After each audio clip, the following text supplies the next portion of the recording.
I need a 6 left back. I need a break after the break. You know what doctor I can go to? Yeah. It was a rough weekend, boy.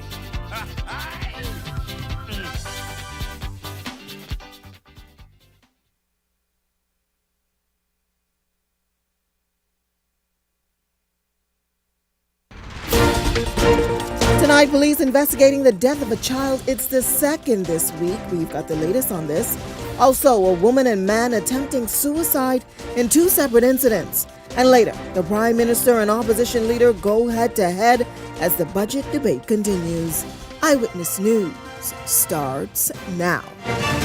Good evening, everyone. I'm Janae Noel. Thanks so much for joining us. Topping news tonight. This just in from police: a male child pronounced dead at the South Beach Clinic just one day after he was reportedly discharged from the Princess Margaret Hospital, where reports indicate that the young child was treated for a brief illness. Authorities say on Tuesday morning, a distress call was made to a local police station, noting a child was brought into the South Beach Clinic unresponsive by his father, but medical personnel at the local medical facility were able to treat the young boy and send him to PMH.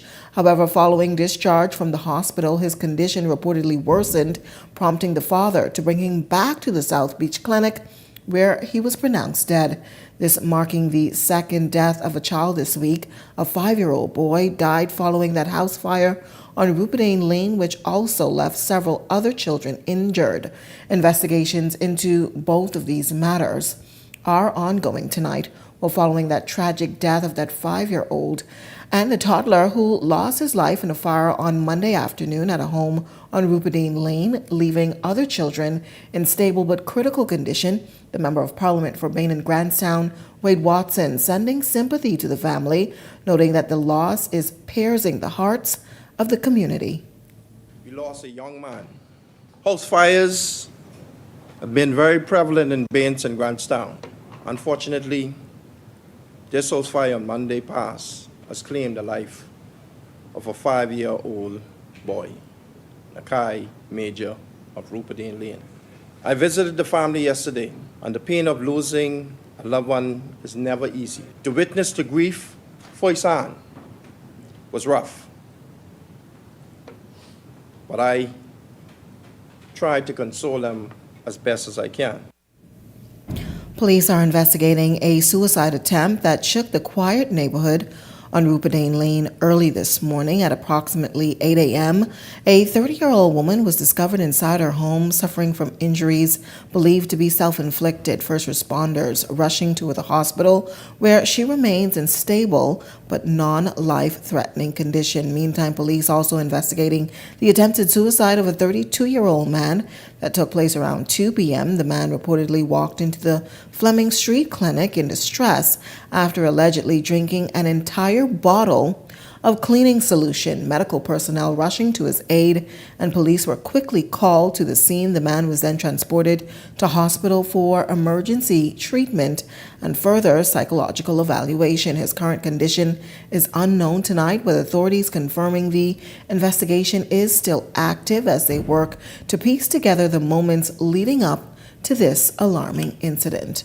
Well, a shocking Father's Day shooting has prompted an urgent call for heightened police presence in a busy commercial zone. Authorities are mobilizing saturation patrol units following the murder of a police reserve officer in what appears to be a botched daylight robbery. Our Lyndon Ritchie Jr. has the details tonight. Authorities are now issuing an urgent directive to saturation patrol units of the Royal Bahamas Police Force to intensify visibility in heavily commercial areas following the fatal shooting of a police reserve on Sunday, a shooting that also left one of the suspected culprits dead. Just a day after that brazen attack cast a shadow over Father's Day celebrations, heavy police presence was observed at the plaza where the incident unfolded. It's a proactive measure officials hope will become standard protocol in other high-risk locations. I'm certain that in the other divisions, those commanders will take a keen interest where you have banks to make certain that you do regular patrols. What you're looking at, CCTV footage capturing the chilling moments of the attack. It shows two men exiting a white Suzuki Swift. Seconds later, gunshots echoed through the parking lot. The video then shows a struggle to retreat, with the gunman trying to pull one of their own to safety before leaving him behind. This deadly encounter takes place just steps away from another violent incident last May when 2 security guards were shot while making a deposit in the same shopping center. And with that pattern in mind, police say their response this time is unmistakable. Boots are on the ground. The business establishment in the Palmdale area and those adjacent areas. As public concern grows, police are reassuring residents that safety is a top priority. A walkabout in that particular area. That is going to be a consistent thing moving forward. Tonight, the manhunt continues for 2 suspects, including 42-year-old Ronald Telford, a man well known to police. His accomplice remains unidentified at this time. Linton Ritchie Jr., Eyewitness News. Well, while authorities are responding with swift measures in light of that brazen attack in the Palmdale Plaza, a mother whose son was murdered months back is accusing police of dragging their feet on the investigation, prompting her to speak out on what she alleges is partial treatment. Jose Etienne joining me live from the Bain and Grantstown area tonight where that murder took place. Jose? Janea, it's been less than a week since the killing of a police reserve inspector, and officials have already hit the ground running to find his killers. Yet the case of 24-year-old Quintero Arnett, who was shot and killed right over there in front of his daughter, has seemingly gone cold 4 months after the brazen crime. And so his grieving mother has a very simple question. Where is the sense of urgency in her son's case? You trying to do your job now? We had murders after my son and people still ain't get no closure. So what's going on? It's what Samantha Clark is describing as bias, as she accused police of having disproportionate urgency in solving the murder of Reserve Police Inspector Lennox Williams, while her own son's killing that took place in February remains unsolved. They looking like for you to do their work. You supposed to be questioning them, but they questioning you like you hear anything, you know anything, like making their job easier. No, they're never supposed to be like that. It's a direct aim at the police force after Commissioner Shanton Knowles immediately issued marching orders after Williams was killed by gunmen who ambushed him at a bank drop box in the Palmdale Plaza on Father's Day. My officers are to hit the streets of New Providence and find those responsible for this. One of the suspects died on scene after an exchange of gunfire, and now an aggressive manhunt is underway for Ronald Telford and another unnamed culprit. Aside from one of the attackers meeting his fate in the act of his crime, Clark believes there are similarities in both incidents. Armed men draped in hoodies and gloves who managed to get away in vehicles. Now it's knocking on their door and hey, they putting me behind. Clark is airing her grievances as she's silently battling with her son's brazen killing, one that shook the nation as residents also saw a toddler narrowly escape a violent death. I'm about to seek help. I need help. I don't sleep. I usually sleep in the day. I be up all night. She's overwhelmed that her son innocently fell victim to an act of gun violence that she believes was targeted for someone else. I won't wish that on my worst enemy. That's not the way my child never supposed to go. But Clark is making this promise as it relates to her slain son's case. It'll never go cold. Never. And for those gunmen who are responsible for Tero's killing. Police ain't doing their job and look like y'all want the streets to do their job for y'all. So I advise you, let's turn yourself in. Now, reporters have not been apprised of any arrests in connection with Tero's killing. In an interview with Commissioner Shanton Knowles several weeks back, she noted that investigations are underway. Janelle? Thanks, Jose. Meantime, a 57-year-old man being remanded to prison following a near-fatal shooting on Melvin Road last week. Garnet Newbold appearing before Chief Magistrate Roberta Rackley today, charged with attempted murder and possession of a firearm with intent to endanger life. Prosecutors say Newbold got into a heated argument with 49-year-old Lutz Lewis on the afternoon of June 12th before allegedly shooting him in the upper body and forearm while inside a vehicle. Later that same day, police reportedly arrested Newbold and recovered a pink Glock 380 pistol believed to be the weapon used in the shooting. Lewis was rushed to hospital for treatment. He's expected to recover. Newbold was not required to enter a plea. His case will be fast-tracked to the Supreme Court via a voluntary bill of indictment. He was advised of his right to apply for bail in the higher court. Until then, he's remanded at the Bahamas Department of Correctional Services. Now, his next court date could be set for August 14th. Inspector Dion Barr is leading the prosecution in this case. Meantime, an 18-year-old man being placed on probation after admitting to a violent incident involving his girlfriend last week, Renandez Ranger, appearing before Chief Magistrate Roberto Reckley yesterday, where he pleaded guilty to charges of grievous harm and making threats of death. The court heard that on June 12, following a heated argument outside of the home, his girlfriend's mother, Ranger, threw a rock at Sharina Joseph, hitting her in the eye and causing serious injury. He also allegedly threatened to kill her during that altercation. Ranger apologizing in court and was given a conditional discharge. He's now on 18 months probation and must complete some 100 hours of community service, undergo 6 months of anger management, and pay $1,000 in compensation to the victim. If he fails to meet any of these conditions, he'll face an 18-month prison sentence. He's due back in court on December 17th for a status update. Inspector Wilkinson serving as the prosecutor in this case. Well, what was meant to be a joyful celebration turned tense on Wednesday after a graduation ceremony on Gladstone Road, taking an unexpected turn shortly after noon. A heated verbal exchange between two women, landing them both behind bars after a physical fight broke out outside of the school in front of their families and children.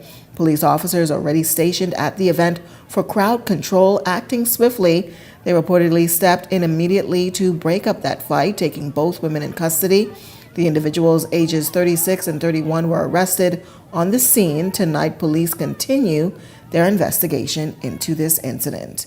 Well, a verbal showdown in Parliament today. Prime Minister Philip Davis and Opposition Leader Michael Pintard clashing over each other's political performance, posing the question, who should lead the country following the upcoming general election? Arlington Ritchie Jr. has the details in this report.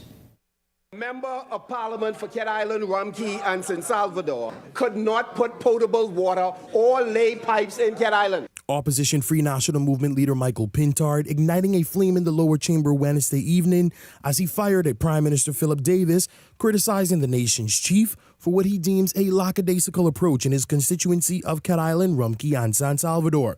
Pintard asking, could the country afford another term under Davis's leadership? However, the nation's chief did not back down. He immediately sought to set the record straight. When Brave Davis lay pipe, he spent his own money. You don't use the corporation money. His response, however, resulting in a tit-for-tat between the two, with Pintard putting Davis's commitments to the electorate under a microscope.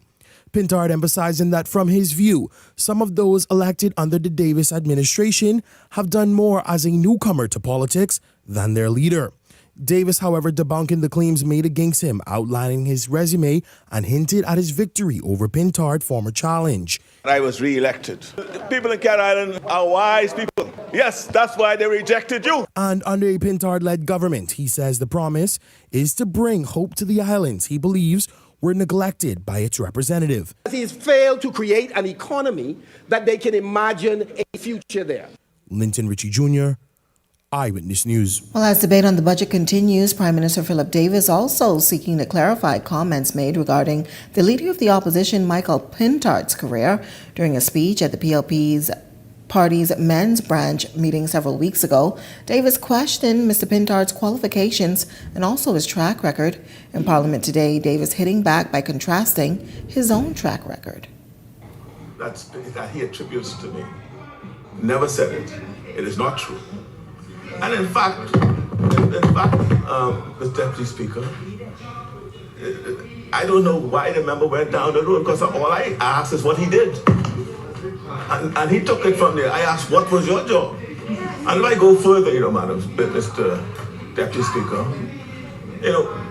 he's the one who, and I will address this at an appropriate time. I have to take where he raised a question of what I do. He spoke about my job, about how I represent criminals in one of his rants some years ago. He raised what I do. And my response was, I'm proud of what I've done. I have contributed much in my profession. And I dare say that I am accomplished in my profession.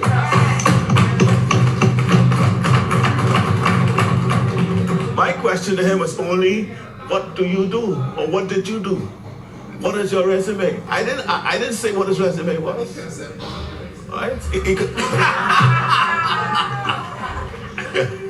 He said politics. In fact, he should tell me he was an author, and I wrote this book called Politics. Parliamentary privilege coming under sharp scrutiny Wednesday during the heated session at the House of Assembly, all stemming from a political poster. Laurencia Smith has the details on this report. Tensions flared in the lower chamber as members of both sides of the political divide clash over controversial political posters on display, reigniting debate over parliamentary privilege.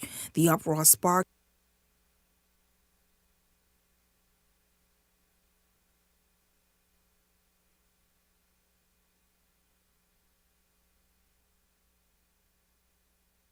We do apologize for some technical difficulties with that report, but meantime, a war of words brewing over the country's housing strategy after Housing Minister Keith Bell criticized the former F&M administration for what he describes as a complete failure to deliver homes for Bahamian people tonight. The former Prime Minister, Dr. Hubert Minnis, is pushing back. Our Delano Roker has the details. He joins me live in studio with this report. Delano? Good evening, Janea. Minister Bell didn't mince words, claiming the Minnis-led government, quote, didn't build a single house during its entire term. He also accused the F&M of mismanaging public land without providing real housing relief to Bahamians. But Dr. Minnis is deconstructing those allegations, saying his administration's focus wasn't just on building structures, but on building wealth through land ownership. The member opposite sat in the cabinet that built 0 homes. None. Not one. None. But they killed Not one. Not one government-built homes. Dr. Minnis argues his government prioritized land ownership, giving Bahamians the opportunity to invest in property, build at their own pace, and create generational value. We brought forth a law to declare all government subdivision tax-free. The second law that we were supposed to bring in place is we were going to legislate that every Bahamian, the young Bahamians especially, every Bahamian would get a piece of land free of charge within the government subdivision. If the property was worth $120,000, $140,000 and you got it free, it meant that you automatically had $120,000 equity, which meant you did not need any down payment. You met your down payment. Your only responsibility was to have a job and meet your mortgage payment. Minnis says the policy was about empowerment, putting land back into the hands of Bahamians and keeping ownership local. We also had architectural designs, at least 5 or 6 designs. Architectural designs cost $20,000. We were going to sell a plan to the young people. You choose whichever one you want. And we were selling that to you for $1,000. That was our plan. Now, you can sell your property. You can sell your property. But within the law, it would have distinctly declared that you can only sell the property to a Bahamian. In other words, the land must remain in the hands of Bahamian.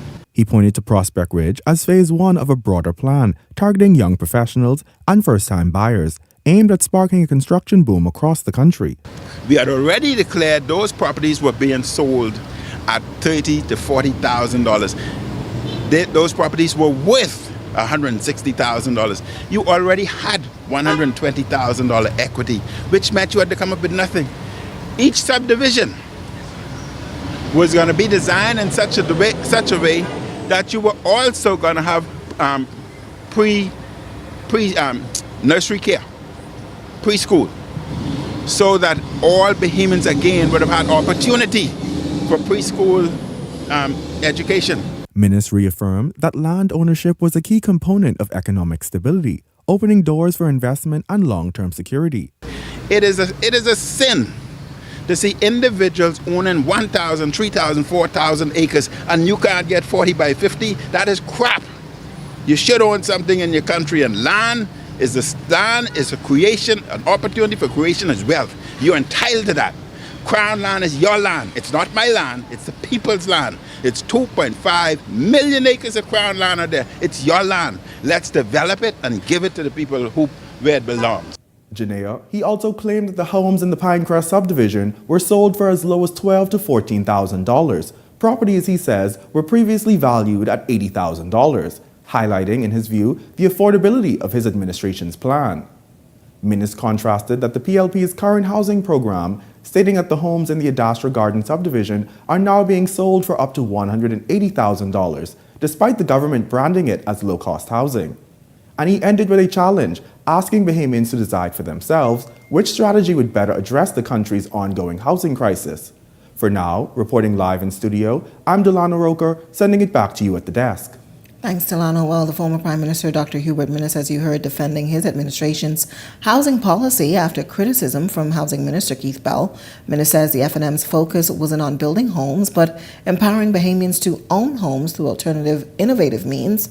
So we turned to social media to get the public reaction on the matter, and you were asked, what kind of housing strategy do you think is more effective? 5% of participants voted government-built homes, 67% voted empowering individuals through land grants or financing support, 28% voted a mix of both.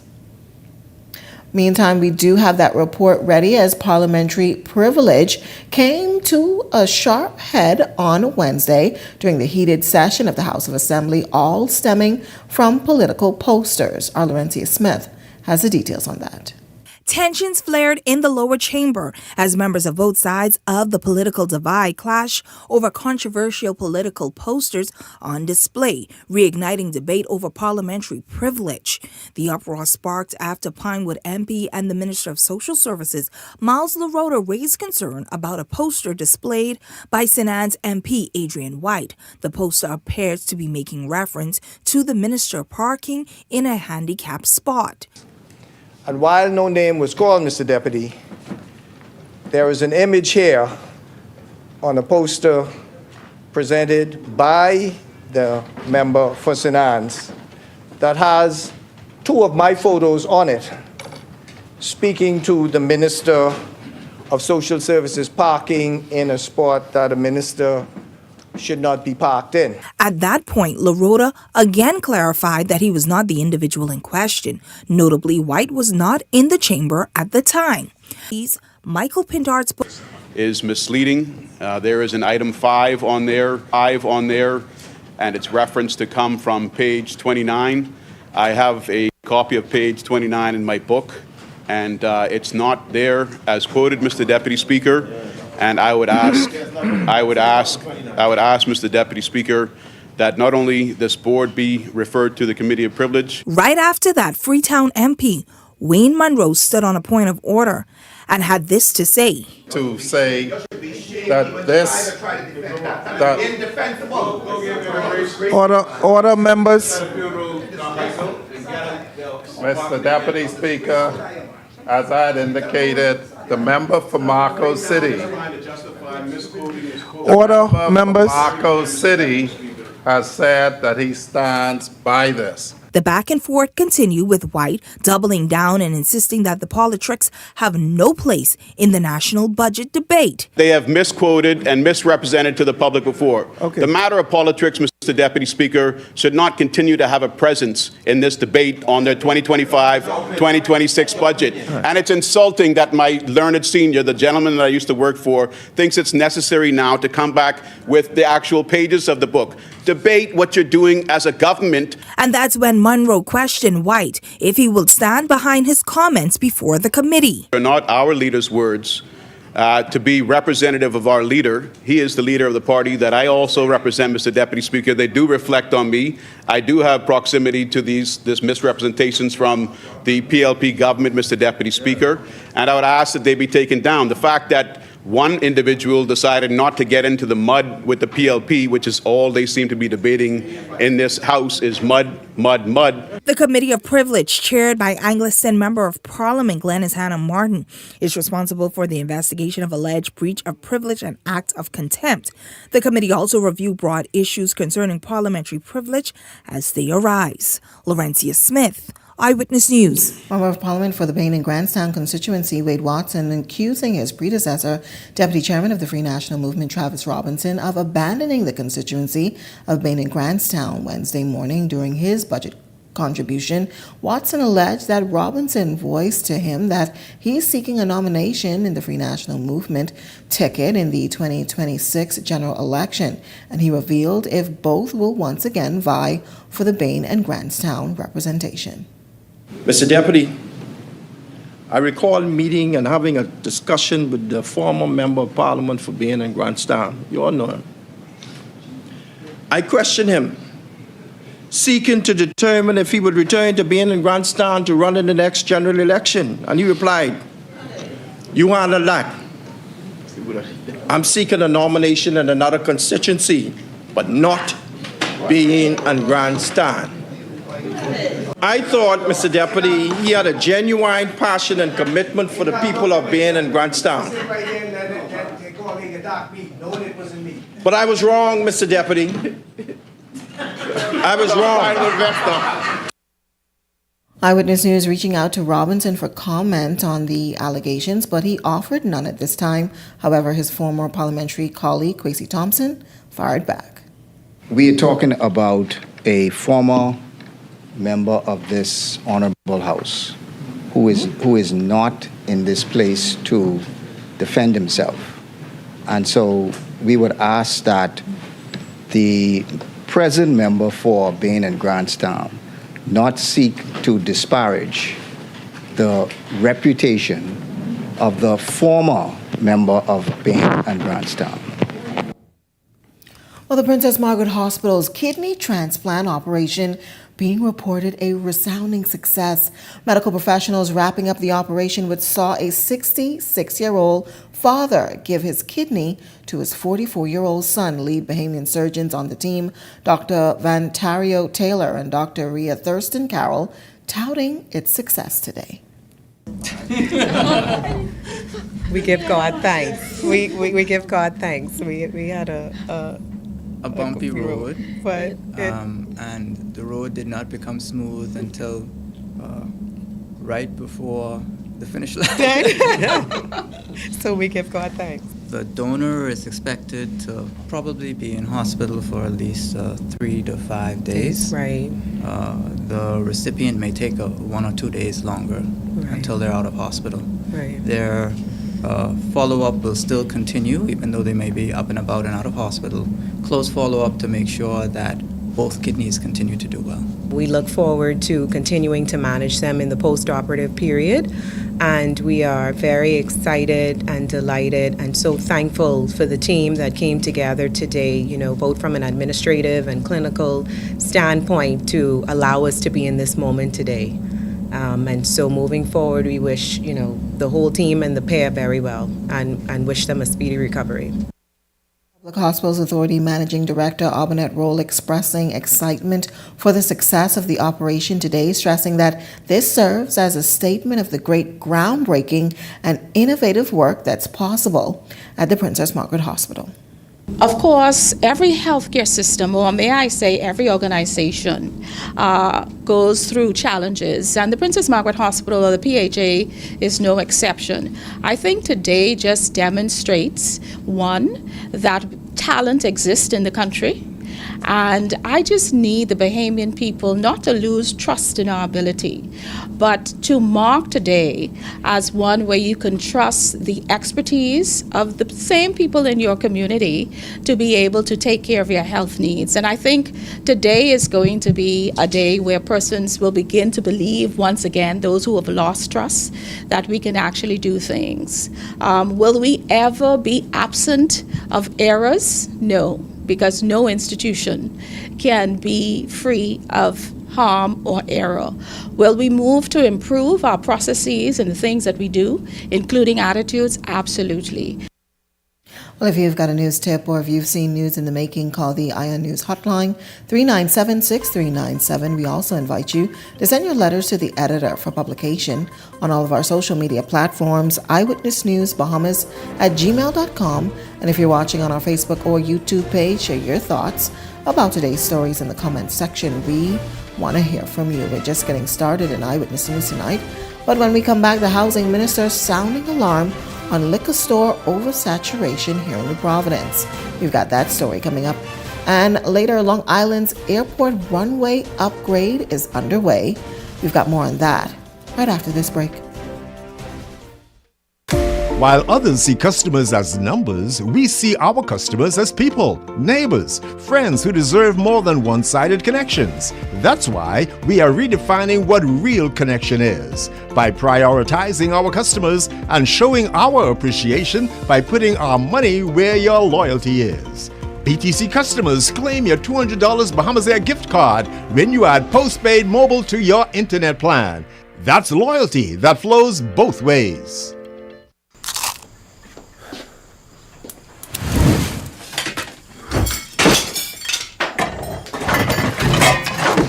Mom, did you tell him that Danny went to pick up KFC? No, wait a minute.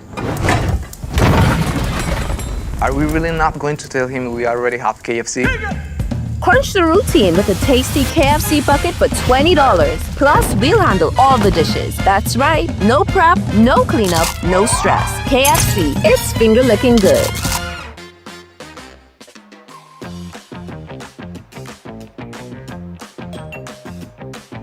You again today? Yes, Ma'am, Miss Villa. It's me again, but not for another household expenditure survey. As promised, your $70 voucher. Money never come too late. Here I come. I'm girl. Smell, I just want to take the time out to thank you for your willingness, for your participation in this household expenditure survey. It was my pleasure. I'm going to take my gift certificate. I'm going to buy my fruits and vegetables. Thank you, Jesus. Everything that you share with BNSI stays private by law. We don't name names, we just count what matters. All that we ask is that you be honest. Finish the survey so we can truly represent our communities. Complete your household expenditure survey and receive your $70 food or gas voucher. At Con-Ed Bahamas, we are excited to share our latest arrival of Mosaic tiles. We are currently offering an incredible 50% off on a wide selection of our Mosaic tiles. Explore our extensive range of styles and colors to elevate your next project. Take advantage of this seasonal promotion and find the perfect fit for your space today. We are conveniently located in Grand Bahama, Nassau, Abaco, and Eleuthera. Con-Ed Bahamas. Dream, design, deliver. Measles is on the rise around the world, and the Bahamas is at risk, which makes us very vulnerable as a nation for the possible outbreak of measles cases. Every Saturday in May from 10 a.m. to 1 p.m., the Ministry of Health and Wellness will host MMR immunization visits in South Beach, Coconut Grove, Fox Hill, and Elizabeth Estates. Clinics in these areas will remain open until 8 p.m. twice per week. Get your child immunized now. We're back! Playhouse and Sound Investment presents your Back to the 90s Volume 11, July 12th at Breezers. From Volume 1 to Volume 10, Playhouse brings to you the most anticipated Back to the 90s party at July 12th at Breezers. Party with some of your favorite Playhouse DJs, Big L, AI, Pressure, alongside Extra Large and DJ Tank with special guest DJs Black Tiny.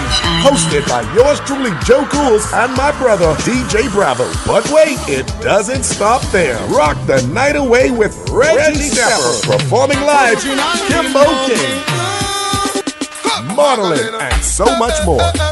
Early bird tickets are limited. Get yours today. Tickets available, cash and go, Tropics, On the Bay, and any of your favorite Playhouse DJs. For tables or Skybox, contacts 819-2900. Playhouse, Back to the 90s, sponsored by Sound Investment, Guinness, Hennessy, Paradise Games, Tropics on the Bay, Cash and Go, and Alive.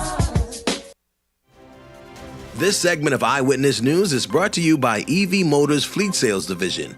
For 2026 commercial vehicles, call 821-2403 today.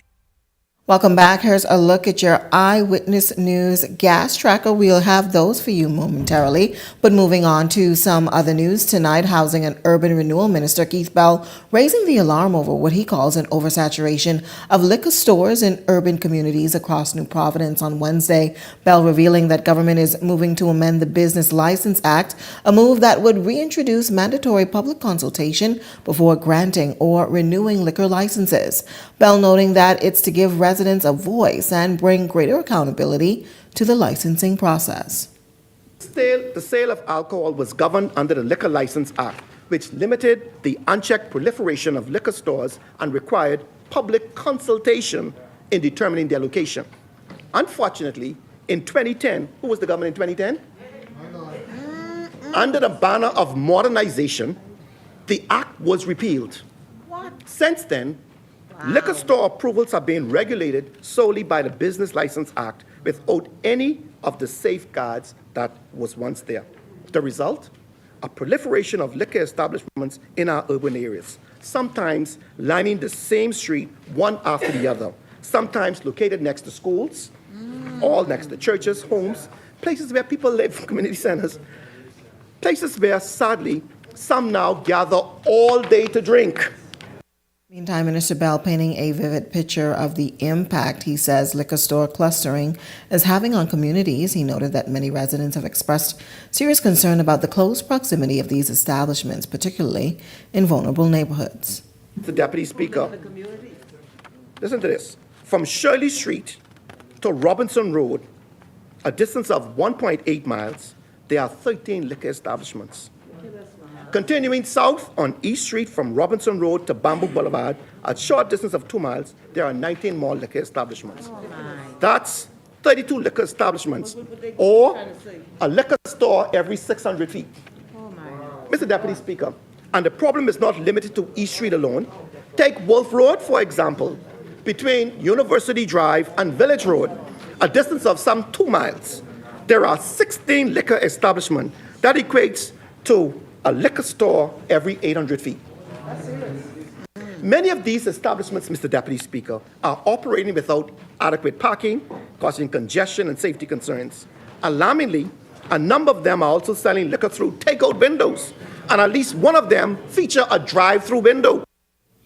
Well, the Minister of Agriculture, Jomo Campbell, today providing the long-awaited update on the Golden Yoke program, assuring parliamentarians during his budget contribution that it is on track. The project was launched in February of 2023 with the goal of producing up to 27 million eggs per year, ultimately slashing the food import bill by $12.5 million. Campbell says several buildings in Eleuthera are now under construction to initiate the next phase of this project. To significantly increase the production of eggs in the country. The construction of the following related buildings, I am advised by the member for Central and South Eleuthera, have commenced. 1 pullet or day-old chick buildings holding approximately 25,000 chicks. 2 chicken egg layer houses holding approximately 10,000 hens each. And I can tell you beyond a shadow of a doubt, this ain't no golden joke. 10,000 of those chicks are here. 1 egg processing facility capable of processing up to 8,000 eggs per hour. And 1 administration building for the management and oversight of the project. 1 farmer's facility for their lockers, showers, and changing rooms. And 1 new feed mill to provide regular high-quality feed for the layer hens as well as other farm animals. He added that the project is now being expanded to the Ministry of Education by introducing some 500 laying chicks into schools across the country. This initiative serves as hands-on educational agriculture educational tools, provides students with practical knowledge in farming, animal husbandry, and sustainable food systems. The program contributes to improved student health by supplementing school meals with high-protein eggs with an average daily yield of 400 eggs. The schools can address malnutrition and improve concentration and academic performance. Well, the transformation of the Long Island aviation infrastructure continues, from roads to waterworks, and now a major step forward. The reconstruction and expansion of the runway at Deadman's Key Airport. Works and Family Island Affairs Minister Clay Sweeting says the long-awaited upgrade will bring the airfield up to international standard, also signaling a new era for the island's economic and transportation future. For years, the residents and entrepreneurs of Long Island have called for a better air access. Today, that call is being answered decisively. With a $20.8 million investment, This runway will not only be longer, wider, and more resilient, but also capable of handling a full aircraft, Bahamas aircraft that finally come fully loaded with passengers, as well as international regional jets. Now, Sweeting says the new runway is only the beginning, with the terminal set to follow in 60 days, promising greater access and growth for Long Island. Long Island will never be the same again. So let me say this to the people of Long Island. Your days of waiting are over. Your time of takeoff is near. And this government is proud to build a runway for your future. Government moving to introduce a national artificial intelligence or AI policy. That announcement coming from the Parliamentary Secretary in the Ministry of Economic Affairs, Wade Watson, during his budget contribution today, explaining that AI refers to the ability of computer systems to perform tasks that typically require human intelligence, including learning, reasoning, problem solving, perception, and decision making. He also noted that the upcoming policy will address not only the opportunities presented by AI, but also its potential negative impact. But this House today and the Bahamian people, 5 points on the need for a progressive approach on artificial intelligence. And these are so important. And I think it's important for us to take heed. Artificial intelligence is expected to add 78 million jobs globally by 2030.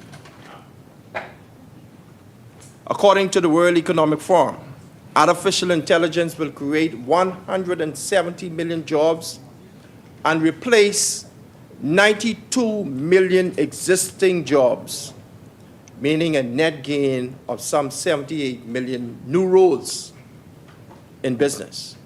New roles, not just new jobs, new roles. 92 million jobs will be replaced. Watson emphasizing that the policy will also create opportunities for the Bahamas to establish a strong presence in the global AI space. So if you're listening to me,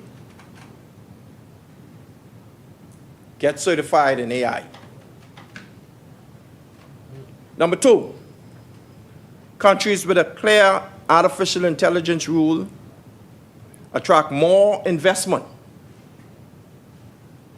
Nations that introduce flexible AI regulations, like the United Arab Emirates and Singapore, saw billions in new tech investments and the growth of local startup companies.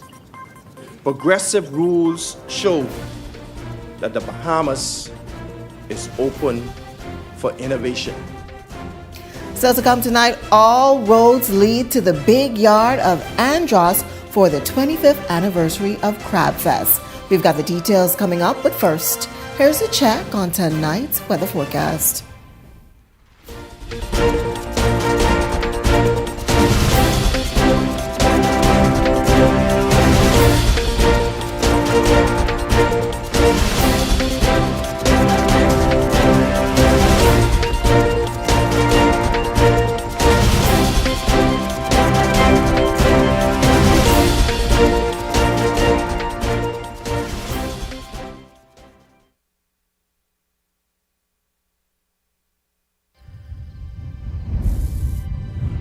In 2010, a grant helped Bahamas striping group of companies get started. Today, that seed has grown into a national force, building roads, airports, and brighter futures. Now, we're leading the way through public-private partnerships, what we call 3Ps, where government vision meets private sector innovation. 3Ps empowers local subcontractors, giving them the chance to bid. And with every contract, we're putting money directly into communities, creating jobs, supporting families, and fueling growth. From roads in Eleuthera to community centers in the inner city, we're not just laying asphalt, we're laying foundations for financial opportunity. At Bahamas Striping Group of Companies, we believe in building more than infrastructure. We're building up Bahamians who build the Bahamas. 3Ps, public-private partnerships for people, progress, and prosperity.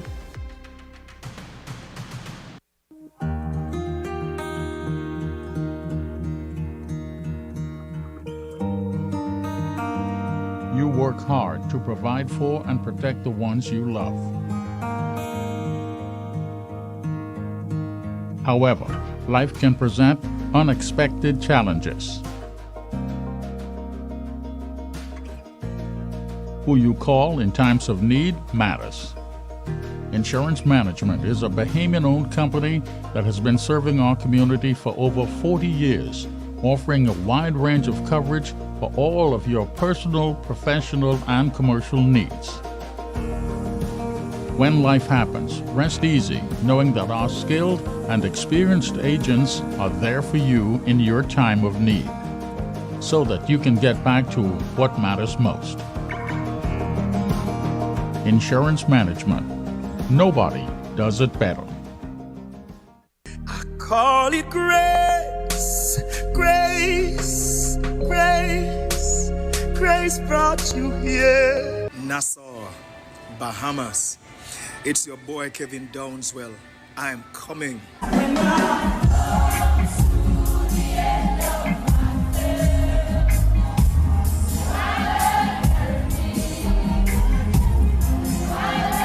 I can't wait to see you for Praise Break 2025 right there in Nassau on August 9th. Oh my God, it's going to be incredible.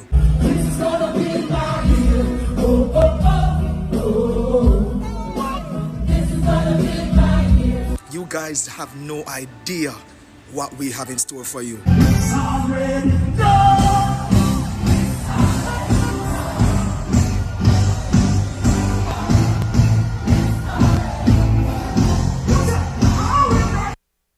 Tired of unreliable service and stressful renovations? Olympian Granite is here to make it easy. We offer a stunning selection of countertops in colors you won't find anywhere else.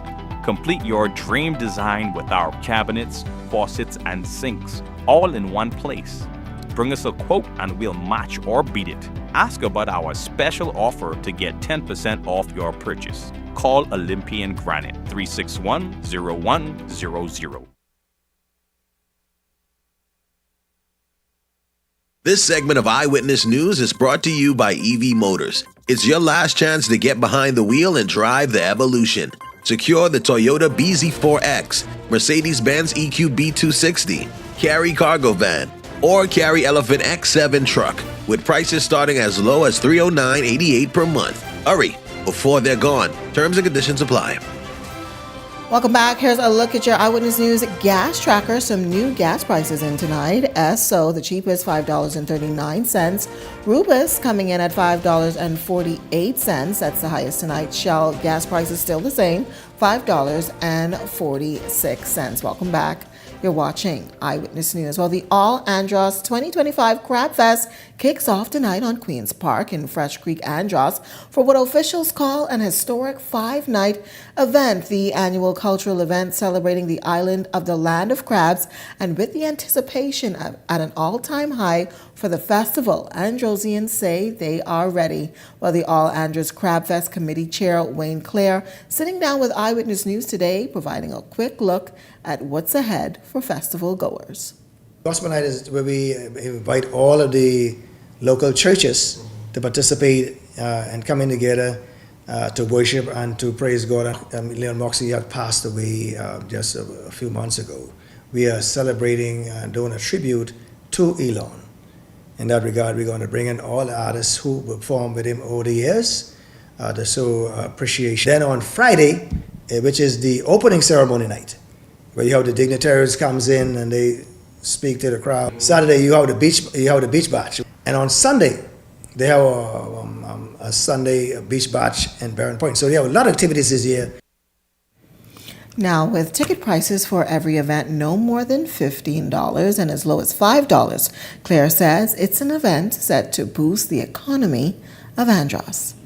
We have full activities to keep them ongoing. I say, no, you go, people go get the Craft Fest. And next thing, Craft Fest is not only at the site. No. Craft Fest is this is the largest homecoming in the Bahamas. As I could say, Craft Fest is the king of homecoming, as the regatta is, and Exuma is the king of regattas. Mm-hmm. This is the largest cultural event outside of New Providence. And we anticipate that we're going to have a full support from all the participants, the persons who are getting ready now, the store vendors, the taxi drivers, the tour operators, the fishermen, the farmers. Everybody are now in full gear to welcome the team from Nassau and all the different family islands. They're getting ready to come to voyage and to have a good time. Well, I think I now know where I'm going for the weekend. Still to come in Eyewitness News tonight, our Laurentia Smith has your latest check on sports. Good evening, Laurentia.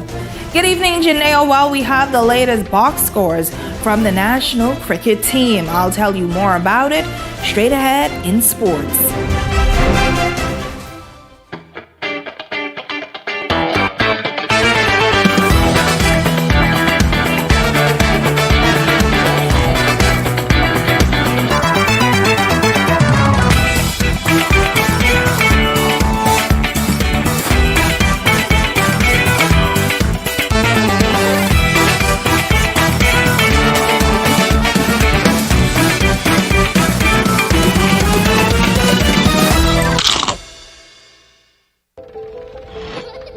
Every island in the Bahamas is unique, but our people unite us.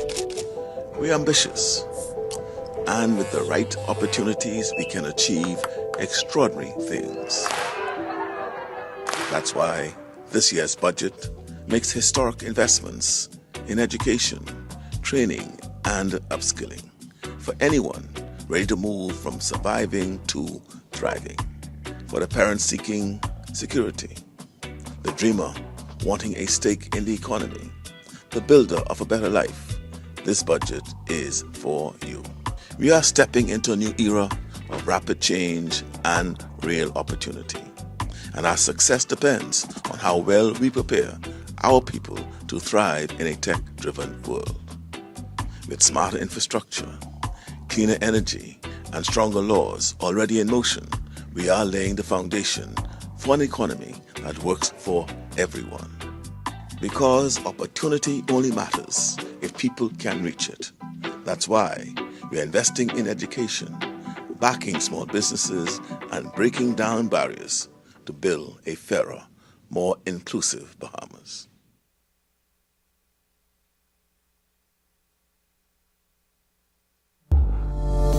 Enjoy zero-down financing on your next visit to Montague Motors. Our selection of cars come included with license, inspection, and a 3-month warranty. And with our easy 24 hours financing, you will be on the road in up to 48 hours. What makes Montague Motors different? We inspect our cars in Japan, providing you with the best quality purchase. Visit Montague Motors today, number 6 Village Road. Call or check our Facebook page for more information. I want Bahama Grill when I get hungry. Call us at 356-4745. Barbecue the ribs or baby back and the big brisket. You got to try that. Add mac and cheese, potato salad, platin and rice. I go too. Call 356-4745. I want Bahama Grill, morning, noon, or night. Donkey Kong Bosco, grill or fry some soup and snapple. Fresh veg, green salad, even roast corn. Once you visit Bahama Grill, you want to come back.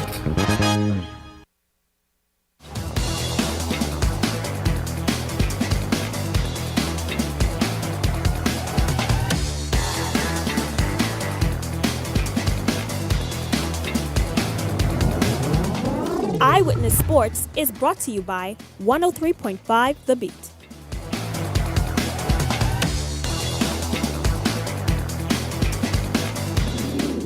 Good evening and welcome to another edition of Eyewitness Sports. I'm Laurentia Smith. Thanks for joining us. Topping sports tonight from the cricket field. The Bahamas national cricket team facing a tough start at the 2025 ICC Men's T20 World Americas Regional Final in King City, Ontario, suffering back-to-back losses. In their opening campaign recently, the team fell short by 38 runs against the Cayman Islands. And in their next game, in a rematch against Bermuda, the Bahamas struggle again, losing by 7 wickets with 61 balls to spare. Here's head coach Andy Malls sharing his thoughts on the early setback and what's ahead for the team. A meeting tonight before the game tomorrow, just to talk about what we can expect. I mean, Canada are the strongest side on paper, highest ranked side, and they're expected to win this tournament and go through to the finals. So, it's going to be another really stern examination. The winner of the tournament will advance to join the U.S. and the West Indies in the 2026 ICC T20 World Cup, scheduled for February to March of 2026. Now let's head on over to the basketball court. For over 2 decades, the Basketball Smiles Camp has been shaping more than just athletes. It has been building future leaders. Now in its 26th year, the 3-day summer camp tipped off on Monday over at the Kendall G. Isaac Gymnasium, drawing young basketball hopefuls from across the country. Spearheaded by veteran coach Sam Nichols, the camp focused not just on skill development, but on character, leadership, and lifelong confidence. Since its launch in 1999, more than 1,200 boys and girls have come through the program, which has become a cornerstone of youth development. Coach Nichols says that the group's lasting impact comes from a shared vision by a team of passionate, like-minded leaders.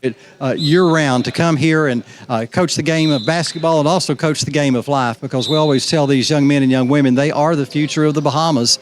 And out of this group is going to come police officers, teachers, physicians, people in the healthcare industry, people in Parliament one day. And they're going to be the leaders, and we get a chance to mentor them when they're at a young age, not only in basketball but in life. Over 200 junior and senior high schoolers, boys and girls, have registered for this year's camp. Now here's 12-year-old Alexander Evans from the HO National Lions and 14-year-old Amira Pickstock from the St. Augustine's College Junior Girls Squad. Some of the things I've learned, how to close out on defense, how to finish on fast breaks, and how to pass to my teammates. They had us in different divisions. So the division I was in, we learned about shooting, drop steps, and all type of different things. Sports Minister Mario Bolek stopped by the afternoon session, encouraging the young men to see basketball as a springboard, not just for success, but for the game of life. See, what we have to understand in these new generation, if these kids have a love or passion for anything, we must use whatever their passion and love for and make sure we turn them into a positive environment and try to mentor them to who they should be or what the purpose they are here on earth for, whatever the Lord purposes for them, and for them to reach their full potential. Well, that's what's making sports at this hour. I'm Laurencia Smith. Stay tuned for more news on the other side of the break. Join us for the Pulled Pork Festival at Arawak Key, June 21st, 3 p.m. through 11 p.m. Enjoy a delicious day featuring a variety of Hispanic cuisine and Bahamian dishes, all inspired by a farm-to-table theme. Savor the flavors and explore a vibrant culinary showcase. Whether you're a food lover, a family looking for a great day out, or a fan of live music and competitions, this festival has something for everyone. Tickets can be purchased online, cashandgobahamas.com/event-tickets. Come and visit us at Shop Smart, 'cause everything is here. Yes, we have it all for you. Toys, clothing, office supplies, appliances, custom cut blinds, bedding, drapes, and rugs. Come and visit us on Mackey Street, 2 blocks down from Wolf Road. Call us at 698-1052. Shop Smart, at Shop Smart, at Shop Smart. Oh, everything is here.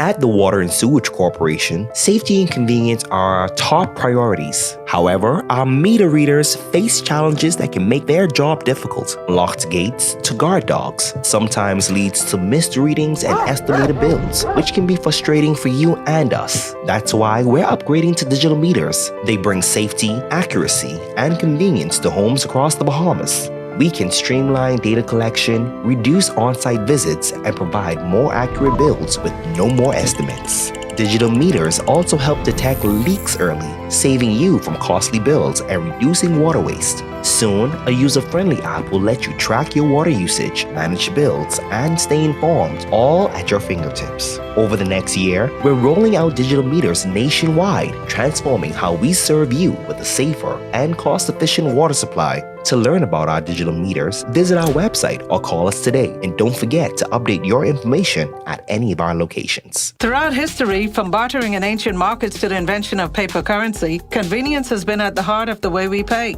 As time marched on, so have we, from barter to cash and cash to digital. Whether you pay with an online bank transfer, digital wallet, or contactless card, with digital payments, options abound. The world never stops evolving, and neither should you. Choose freedom, choose flexibility, choose convenience. The future of pay is digital. Visit us online at livedigitalbahamas.com and on social media.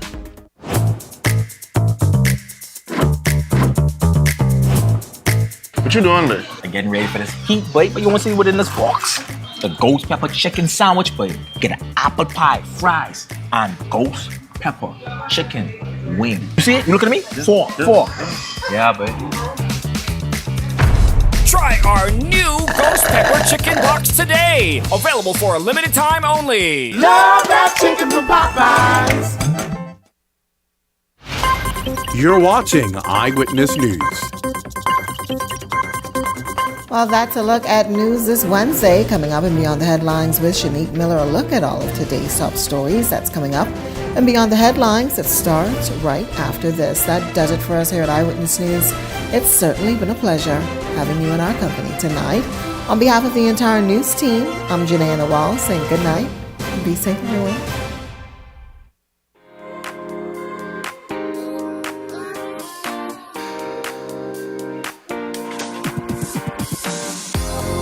Join us on social media, a new and dynamic game show based on the Ministry of Education's primary and junior high school social studies curriculum. Students from schools across the Bahamas go head to head as their knowledge of social studies is challenged. In this episode, Garvin Tynes Primary battles with Cleveland Indians Primary School. Which school will emerge as winner? To find out, join us as these two schools engage in intense competition. Don't miss it.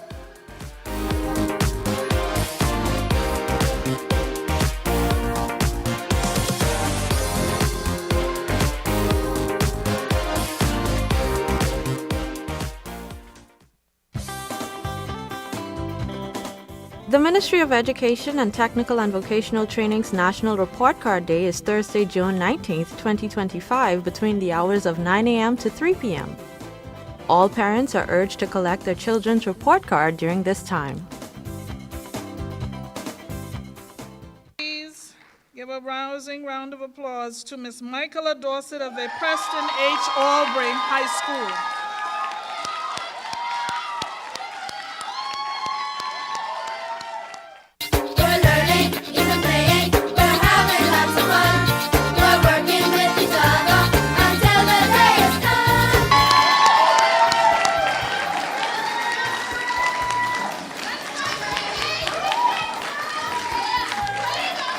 That was the sound of victory for Preston Albury High School's 11th grader Michaela Dorset, who snagged the senior division of the 32nd annual Bahamas Young Chef Culinary Competition. And right before that was the announcement of her 9th grade schoolmate Samia LaFleur's win in the junior division. Knowing that all my work had finally paid off, and it just was a great feeling knowing that I'd come first. I am relieved, stress-free now. I got the trophy so I can go home and relax. The competition, which is sponsored by Mahatma Rice and Robin Hood Flour, saw the participation of students from the 9 junior high and 13 senior high schools from public and independent institutions throughout the Bahamas. The winning coaches sought to offer advice to teams interested in entering the competition. Just keep on pushing them, keep on and listen to what they want to do with their dishes, because it helps them to be confident in what they are doing. You need to start off financially stable for the competition, and also you actually have to be willing to go that extra mile. The late nights, like I said, at school, 10 p.m. we're still, and even one night I told her, dump everything and start over again. During our periods we tried to get some practices in, but we were there night times, hustling and bustling, going to sleep late, waking up early. It took a lot of time and practices with the girls to get them to where they are today. The champs won numerous prizes, including scholarships to Johnson & Wales University. I'm Adama Williams for ED.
Island Lock, we take sports seriously.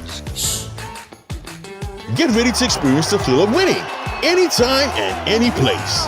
Bet in real time and live the thrill of every play while watching your winnings stack up.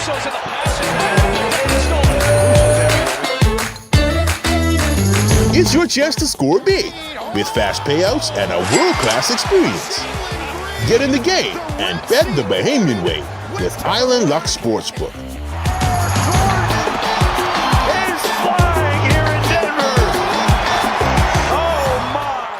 So you want a space, but not just any space. You need something with a little more potential. So how about 1,000 square feet of room to play with? Superb audio and video production capability, digital LED wall, full lighting grid, and about 124 seats to accommodate a full studio audience with so many other features. Make us your home for your next concert, conference, and so much more. Honestly, the possibilities are endless. Here at ILTV Studios, we'd love to bring your next event to life. So what do you say? Do you want our space?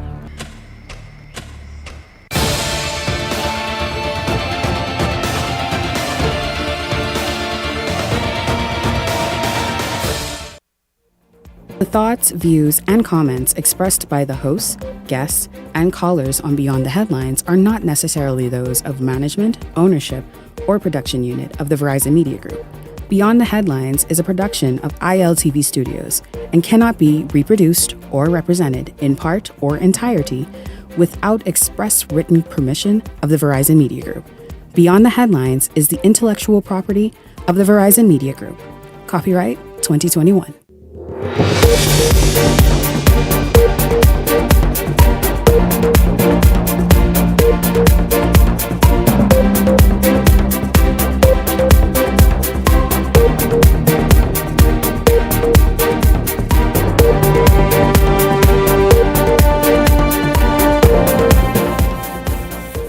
Coming up tonight, a high school graduation ceremony interrupted today as two women fought outside the hall where the ceremony was being held, turning the event into something akin to the WWF. Tonight, the women are in custody. Also tonight, whose political resume looks better? Prime Minister Davis's or Michael Pintard's? The two men went at it in Parliament today. So how do they measure up? What are your thoughts? Later tonight, looking to travel this summer? I mean, like really travel, not just a what is it? What did the lady say? Florida or something? But, whatever. Well, you're in luck. Get this. Scotiabank is here to talk about the Tickets to Tokyo campaign. We have that for you coming up. This is Beyond the Headlines. Good evening. I'm Shanique Miller. It's great to have you along this evening. Well, what was meant to be a joyful celebration turned into an all-out brawl this afternoon after a graduation ceremony on Gladstone Road became symbolic of a scene in a Wild Wild West movie.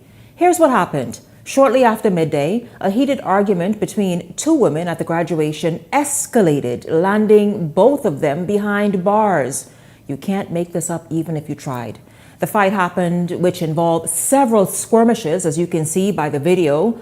All of this in front of other families in attendance, including the graduating students. Now, police officers already stationed at the event for crowd control stepped in to break up the fight and took both women into custody.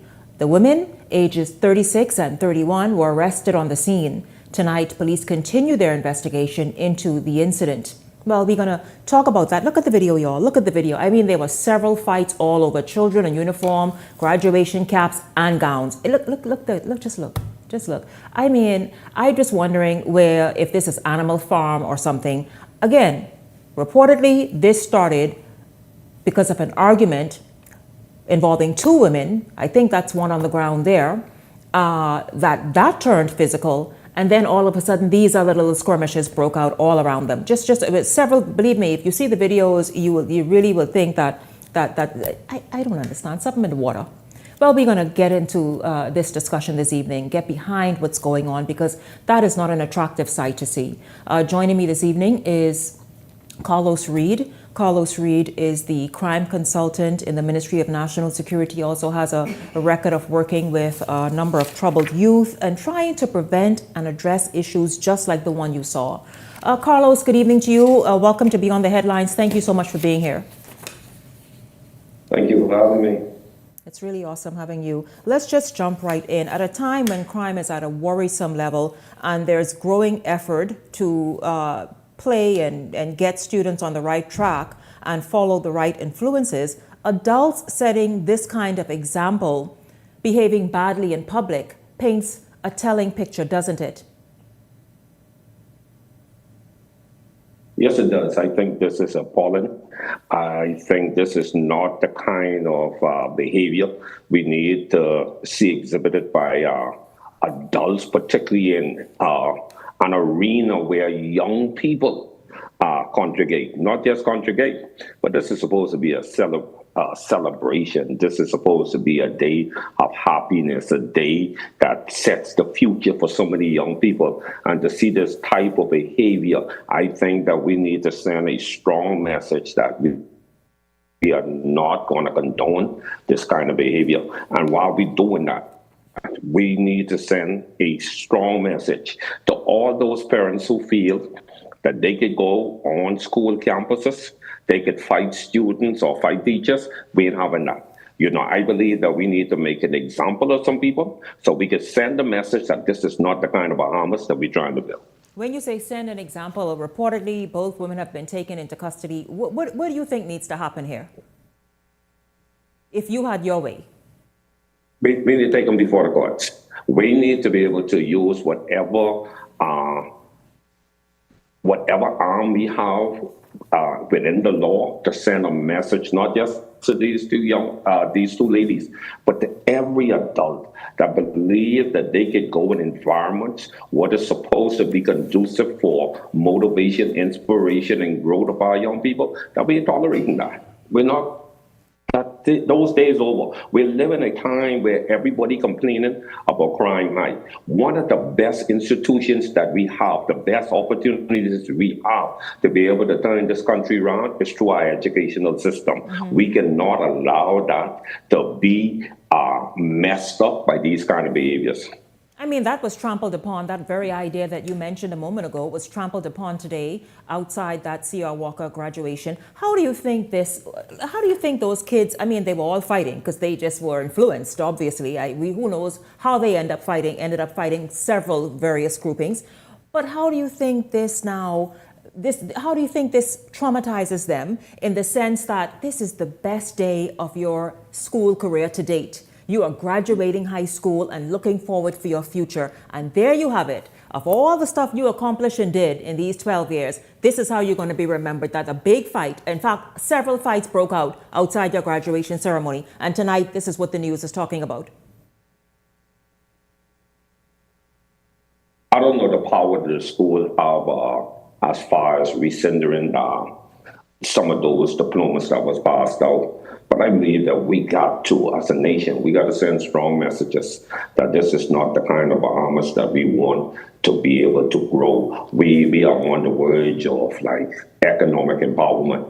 We have to be able to get our citizens to understand that you are part of building this new Bahamas that's going to empower everybody.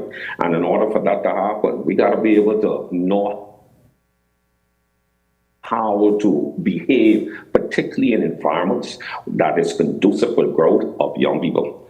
And every person that was involved in that, we need to be able to hold accountable for their actions. When we look at social media today, most of the fights that you've seen on Facebook, they're no longer just men, they're women. I'm talking about women that have children, and I don't know who's listening to me.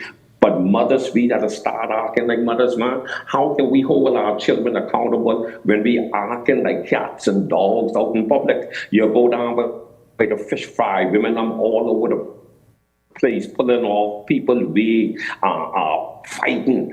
Mothers, you could see that they're mothers in the communities, they fighting. We can't do that and then start talking, but we want to talk to our young people but living right. It is quite unfortunate what you described, and the thing is, what's so funny is none of it is a lie. I mean, it's not even a stretch of the imagination what you just described. What is happening with the state of the family, particularly the state of the family where majority women are leading these households? And then when you see this play out, is it any surprise what we see play out on the streets? No, there's no surprise because we found ways how we pull the man out of the structure. God created the man to be the foundation, and everything the devil is doing right now is to pull the man out of the home, out of the communities, out of the schools. When we look at some of our schools, man, we have a need for male teachers. Our homes, like you said, are being reared by single mothers. We have to find ways how we get the male structure to function the way God designed it to function so that the homes and the family structure could survive. I absolutely agree with you. And we know more than ever, I think according to the Eyewitness News count, it's around 37, 38 homicides for the year. So that could be off by 1 or 2 or it could be spot on. It's quite troubling because we see what's going on. We see also attempted and complete suicides up by men. What does this say, Carlos, about the state of the Bahamian family, about the hope for people when they cannot even be influenced by the adults in the room? You know, a lot of men are hurting. A lot of men are wounded. When I was growing up, they told us that big boys are not supposed to cry. So we grew up hiding our feelings, putting on masks because we didn't want to be able to show or expose our weakness. And I believe that this is where we are in this country. We have to find ways how we validate broken men in this country because broken men cannot lead the way that they were intended to lead. So I want to encourage even mothers, baby mamas out there, stop talking and down to the brothers and start talking up to them. Yeah, I believe that some of them need to get outside their head, but they have to play a role, and we can't take them out of the equation that God designed. You were not designed to rear children up yourself. God designed for a man and a woman to raise these children. Now, despite that the relationship didn't work out, despite the fact that you don't like the brother, the fact is that you are born children in this world, and you all have to be mature enough to work together to give these kids an opportunity to have a successful life. So put your differences aside for the children, man. Put your differences aside for the children. Let's get along for the children's sake because we have a nation to save. You have a family to raise.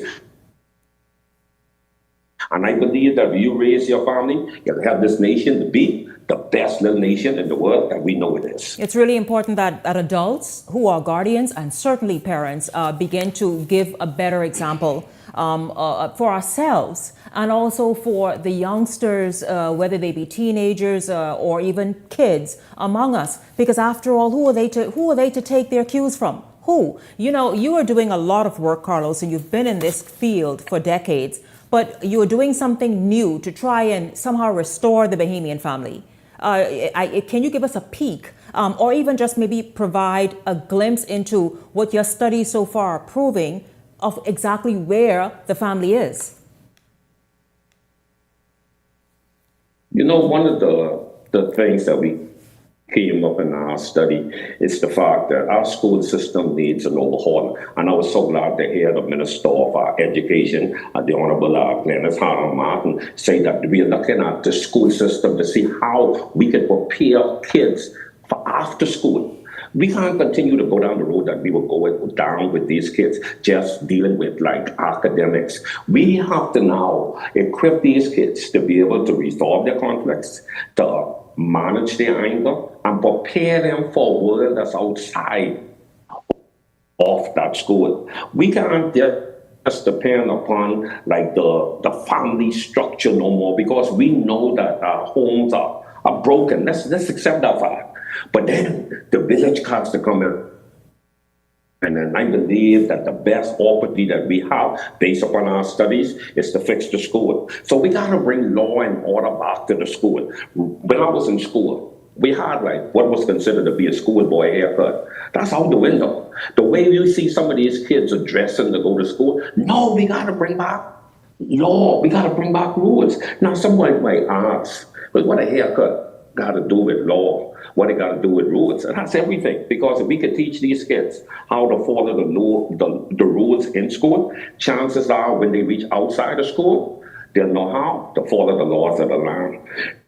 So there are a number of things that we have been doing. We've been doing a lot of work in the communities, bringing some resolve to some of the conflicts that a lot of these quote-unquote gangs have, but there's still much more work to do. And Bahamas, we can't depend upon government, we can't depend upon the police. We all have a part to play in this country. Do your part, even if it's just reaching your children.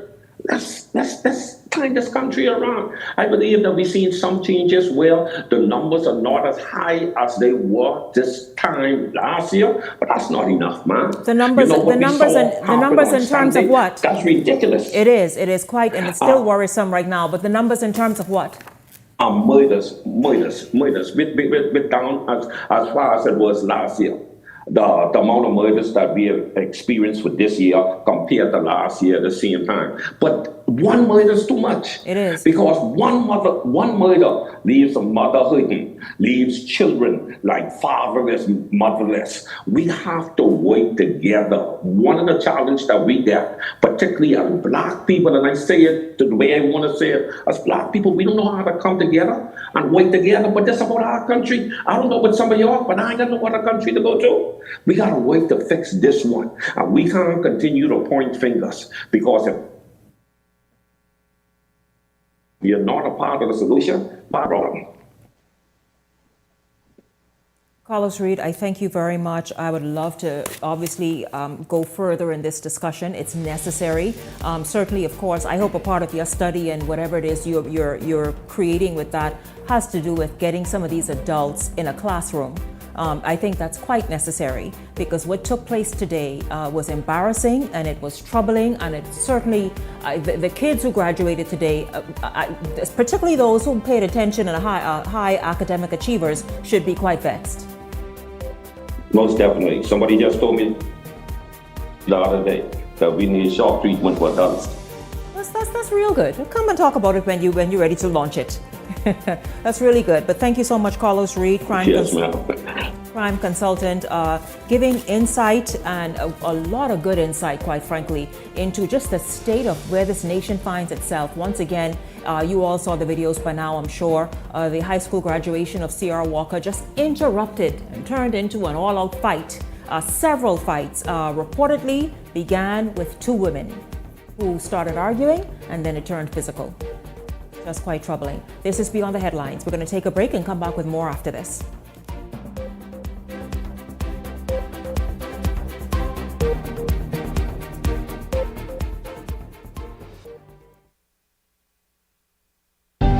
Cancer Treatment Centers of America is now City of Hope, creating one of the leading cancer care and research networks from coast to coast, providing more of what you need. More locations means more care closer to home. More specialists means more expertise. More research means more breakthroughs. More advancements means more treatment options. And more options means more hope. Call now to get more of the care you need. Join us for the Pulled Pork Festival at Arawak Key, June 21st, 3 p.m. through 11 p.m. Enjoy a delicious day featuring a variety of Hispanic cuisine and Bahamian dishes, all inspired by a farm-to-table theme. Savor the flavors and explore a vibrant culinary showcase. Whether you're a food lover, a family looking for a great day out, or a fan of live music and competitions, this festival has something for everyone. Tickets can be purchased online, cashandgobahamas.com/event-tickets. Measles is on the rise around the world, and the Bahamas is at risk, which makes us very vulnerable as a nation for the possible outbreak of measles cases. Every Saturday in May from 10 a.m. to 1 p.m., the Ministry of Health and Wellness will host MMR immunization visits in South Beach, Coconut Grove, Fox Hill, and Elizabeth Estates. Clinics in these areas will remain open until 8 p.m. twice per week. Get your child immunized now. 7.5 years, but I walk in here all of a sudden, total stranger. I'm calling you Rick and Sheila. Where you been? At Island Lock? We take sports seriously. Get ready to experience the thrill of winning anytime and any place. Bet in real time and live the thrill of every play while watching your winnings stack up.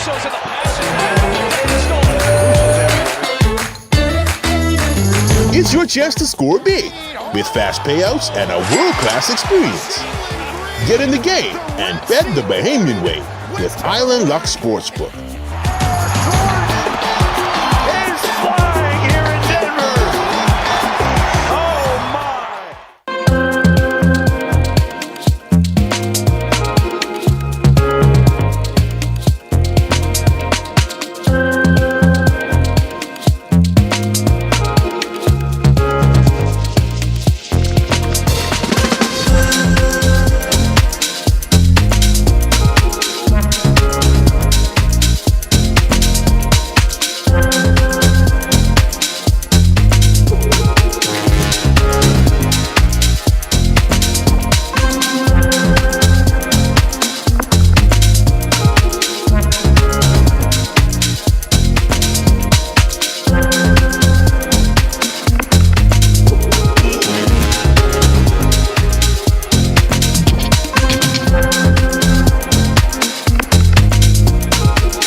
If you enjoy watching Beyond the Headlines, take advantage of our exclusive offers with 4 15-minute interview segments at $1,200 and 20 30-second TV ads at $2,000. Contact 557-0258 or 557-0259 for more information. Go beyond with Beyond the Headlines. Cancer Treatment Centers of America is now City of Hope, creating one of the leading cancer care and research networks from coast to coast, providing more of what you need. More locations means more care closer to home. More specialists means more expertise. More research means more breakthroughs. More advancements means more treatment options. And more options means more hope. Call now to get more of the care you need. Join us for the Pulled Pork Festival at Arawak Key, June 21st, 3 p.m. through 11 p.m. Enjoy a delicious day featuring a variety of Hispanic cuisine and Bahamian dishes, all inspired by a farm-to-table theme. Savor the flavors and explore a vibrant culinary showcase. Whether you're a food lover, a family looking for a great day out, or a fan of live music and competitions, this festival has something for everyone. Tickets can be purchased online, cashandgobahamas.com/event-tickets. Measles is on the rise around the world, and the Bahamas is at risk, which makes us very vulnerable as a nation for the possible outbreak of measles cases. Every Saturday in May from 10 a.m. to 1 p.m., the Ministry of Health and Wellness will host MMR immunization visits in South Beach, Coconut Grove, Fox Hill, and Elizabeth Estates. Clinics in these areas will remain open until 8 p.m. twice per week. Get your child immunized now. 7.5 years, been walking here all of a sudden, total stranger. I'm calling you Rick and Sheila like. This segment of Beyond the Headlines is brought to you by EV Motors. Drive the future with brand new 2024 electric vehicles. EV Motors, powering your journey.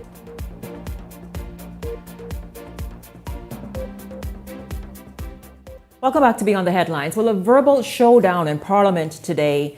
Prime Minister Philip Davis and Opposition Leader Michael Pintard clashed over each other's political performance, of all things, posing the question, who is best suited to lead the country following the upcoming general election? While you think about that answer, let's hear more from Linton Ritchie Jr., and then we'll come back and talk about it. Member of Parliament for Cat Island, Rum Key, and San Salvador could not put potable water or lay pipes in Cat Island. Opposition Free National Movement leader Michael Pintard igniting a flame in the lower chamber Wednesday evening as he fired at Prime Minister Philip Davis, criticizing the nation's chief for what he deems a lackadaisical approach in his constituency of Cat Island, Rum Key, and San Salvador. Pintard asking, could the country afford another term under Davis's leadership? However, the nation's chief did not back down. He immediately sought to set the record straight. When Brave Davis lay pipe, he spent his own money. You don't use the corporation money. His response, however, resulting in a tit-for-tat between the two, with Pintard putting Davis's commitments to the electorate under a microscope. Pintard emphasizing that from his view, some of those elected under the Davis administration have done more as a newcomer to politics than their leader. Davis, however, debunking the claims made against him, outlining his resume and hinted at his victory over Pintard's former challenge. I was re-elected. The people in Cat Island are wise people. Yes, that's why they rejected you. And under a Pintard-led government, he says the promise is to bring hope to the islands he believes were neglected by its representative. He's failed to create an economy that they can imagine a future there. Linton Ritchie Jr., Eyewitness News. Well, there you have it. So what are your thoughts? Who has bragging rights out of the two? The leader of the Progressive Liberal Party, Prime Minister Philip Davis, or the leader of the official opposition, Free National Movement, Michael Pintard? Well, I'm not going to give my opinion. I am going to get the opinions of my next guests. Welcome to Beyond the Headlines. We have Kyle Dean from the Progressive Liberal Party and Heather McDonald from the Free National Movement. Good evening to both of you. Good evening. You all, I'm sure, are paying close attention to the budget debate, and we are not here to discuss the budget, but you really couldn't walk by that one right there. Your thoughts, Heather, I think I'll start with you. Your thoughts about exactly how both gentlemen came and they kind of sort of put up and say, listen, hold up. I am a better MP than you. I am a better MP than you. And here's what I did, here's what I did. Your thoughts? Well, I'll answer this the most human way first, and then I could get down to the islands. Now, in a situation like that, everybody is going to feel like they are the better one, Shanique. All right? So we can't deny that. However, me being someone whose family's from Cat Island, my name is McDonald. My aunts, my uncles, my cousins, they live in Cat Island. Cat Island looks exactly the same from before I was born, okay?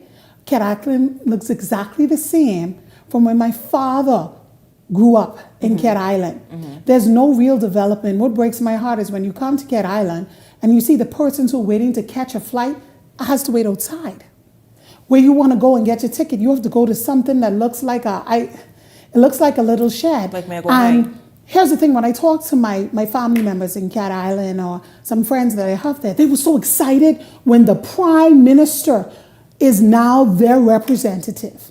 You know, I think maybe this is what they were thinking. We continue to support you, Brave, for all of these years because we were just hoping one day you would become Prime Minister and finally you would do right by us. But if the Bahamian people just continue to look what has happened in Cat Island since he's been Prime Minister. In June of 2025, Heather McDonald, that Cat Island is lacking? It's lacking. The only thing I see is that beautiful mural or artistic piece that they have placed in Cat Island. Yeah. I think it's beautiful as well. And I would love to see that actually on every island. But I can tell you one thing, I can't even get shelter for that from the shade. Okay? When I need to catch my flight, I would like to be in an air-conditioned room. It's not hard. I'm from Grand Bahama. When the storm came in, I believe it was Jean and Francis, and the airport was closed, within months we had a hangar airport created so that persons could be able to come and sit down and catch their flight. You ever hear about a hurricane going to Cat Island in the last 30, 20 years? They couldn't create a hangar-like airport for the persons to be able to travel in and out of the country. Look at the roads in Cat Island. If you want to call them roads, how are the schools doing in Cat Island? What are the new developments or anchor projects that has happened in Cat Island for the last 30 years? And the answer is nothing. You're right. The anchor project bit, this is just me speaking as somebody who loves the Bahamas to be as authentic as possible, but we know that each island needs its own little sort of revenue generating opportunity. Kyle, I want you to step in. Heather says, since before she even came into the world, and then as a kid visiting Cat Island and even now to this minute, Cat Island looks the same, is the same, give off the same energy. Now, I do remember that there have been a number of announcements. I don't know if projects are ongoing. I don't know if stuff is happening. But Heather say, what's up? Right. Let me say this. I watched the video.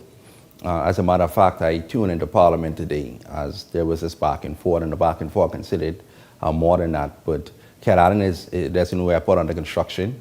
There are upgrades happening. Roads are being paved. Hold on. Don't interrupt me. Hello. Not only that.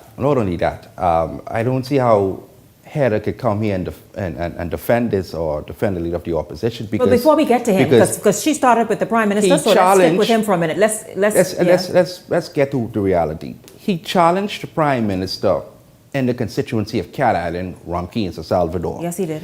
If you're going to come to Parliament and pontificate, as his book always says that you should do, why is it that when you challenge the Prime Minister, you got a cut up of your life? I would just like to say, Kyle, you got the brakes beat off of you. I just love to hear. And so if you Heather, how you respond to that? I'm trying to respond. No, because let the host step in for a second. Kyle makes a point because here it is.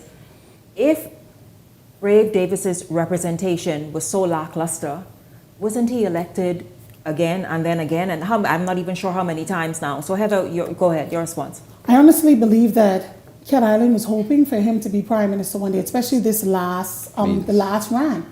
They were saying he's up as a leader. Honestly, if I was living in Cat Island, like if I'm in Marco City right now, I'm definitely voting for Michael Pintard because I would be able to have the Prime Minister as my leader. But Kyle failed to tell us anything that Brave Davis has done in Cat Island for the last 30 years. No, Kyle, you wait. You wait a second, because I'm going to answer you. I can tell you what Michael Pintard has done in Marco City. What has he done? Michael Pintard don't just break ground and cut ribbon and have big ceremony and absolutely nothing happens like Brave Davis had done. They're always breaking down. He should get the most trying student award because we're in graduation season because he likes to break ground. They like to make plans, and I think making plans is super great. But what I like to see is the finished product. You're 4 years in. You're 4 years in now. And there's no finished product. You were the Prime Minister and your airport just broke ground and come on, open the airport. Did you listen to your leader day in the house? But I can tell you, Pintard has get created... this camera sorted out, please. The third camera, please get it sorted out. Pintard has created a community center that is already completed. The only thing that they're putting in Marco City is the infrastructure. That was one of the promises that he made. He said, I'm going to create... When he made it? He made it. It's finished building. It's right in Marco City, but they haven't had the ground. So both so both MPs then are the building is erected and it's finished. Have projects under construction. Let's shift. You have already shifted Heather to Michael Pintard. Okay, so let's talk about him as an MP. He now is wearing even a new cap. A bigger cap as leader of the opposition. So you weigh in. Well, Shanique, I'm not sure how frequently Ms. McDonald visits Freeport, but I can tell you on the ground in Freeport, the leader of the opposition is losing support. And this is based on... Because of his representation? Because of his representation. Also, there's a narrative or there's a belief by the people of Freeport, Marco City and all over, that he wants Grand Bahama to suffer for political gain.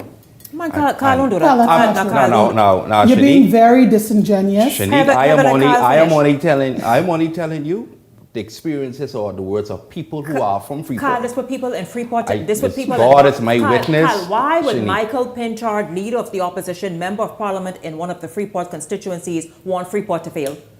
How would that benefit him? Okay, so here's what I'm saying.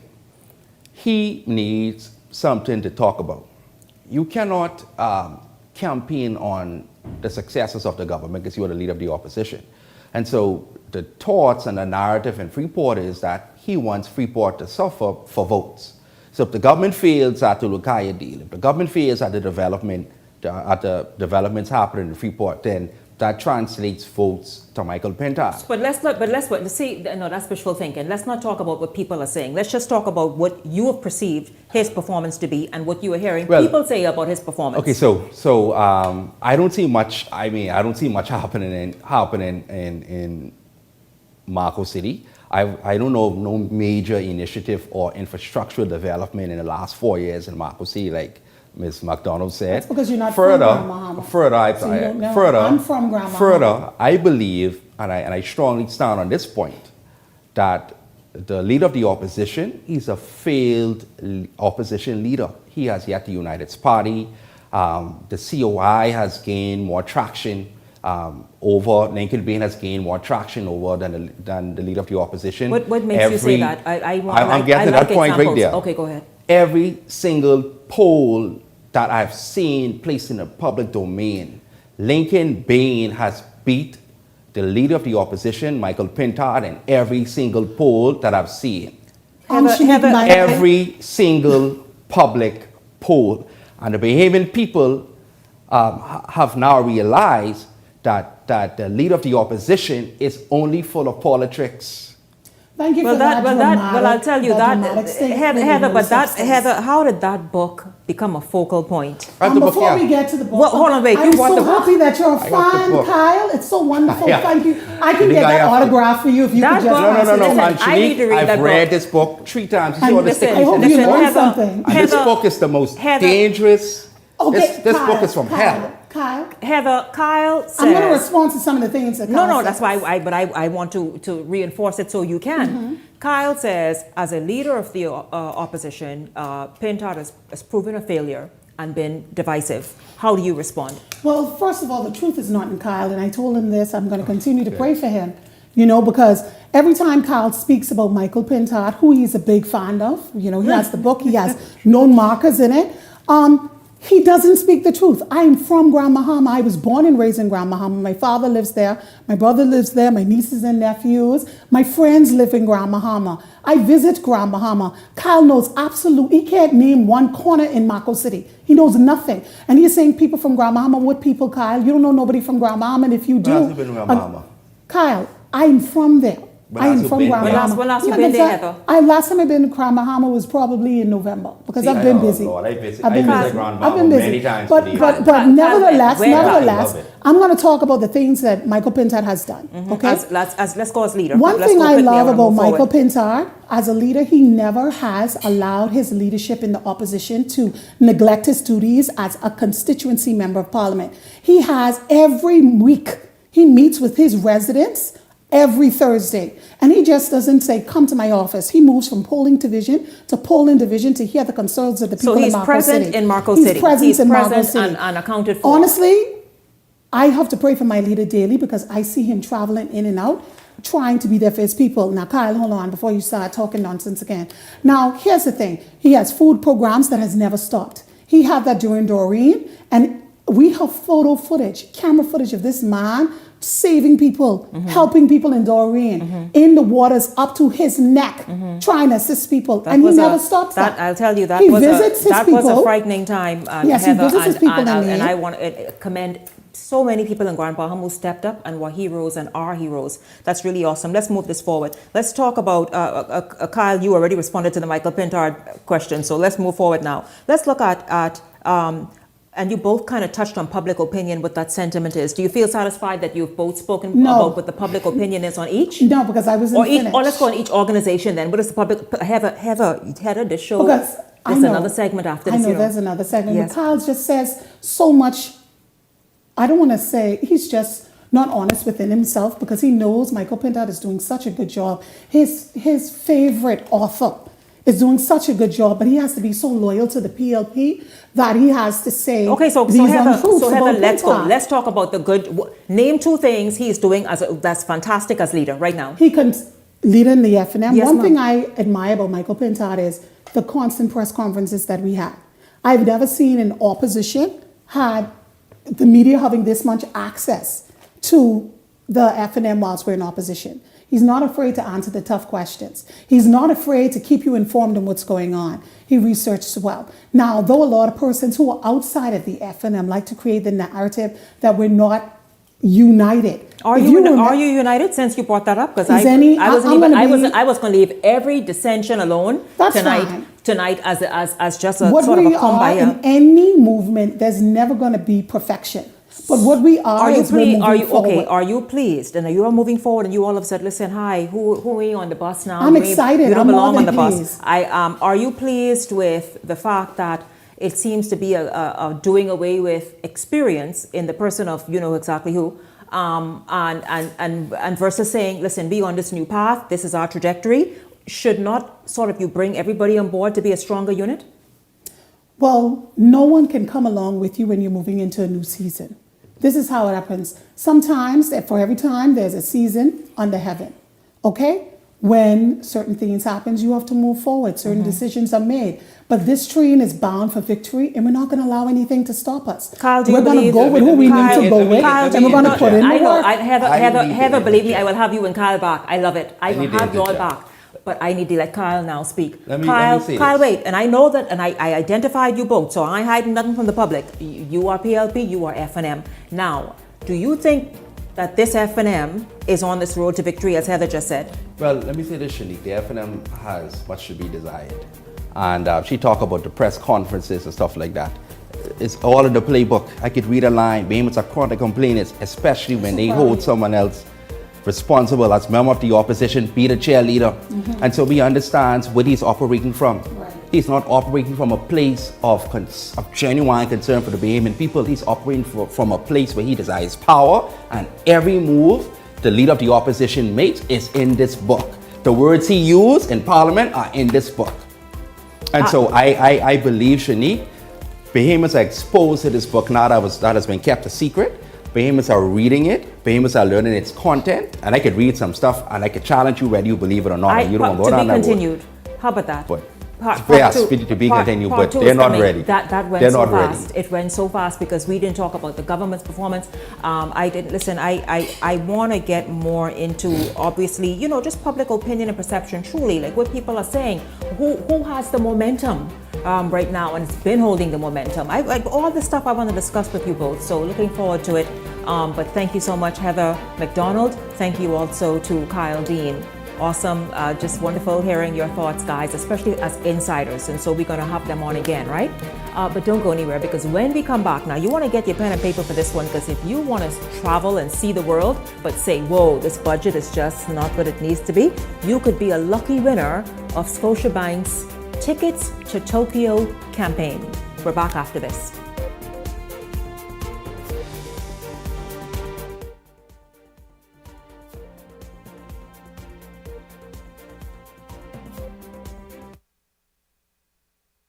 The internet isn't just for surfing. There's a sea of shoppers buying online, and you can connect with them on Tingsy. Tingsy is the SBDC's online storefront built for Bahamians. Take your business to the next level by selling to customers online, both at home and around the world. People want Bahamian things, and if you got things to sell, sell on Tingsy. Find out how you can connect with a sea of buyers by visiting tingsybahamas.com. I am a master plumber by profession. I've been doing plumbing for over 40 odd years. When I was 9 months old, I was diagnosed with polio.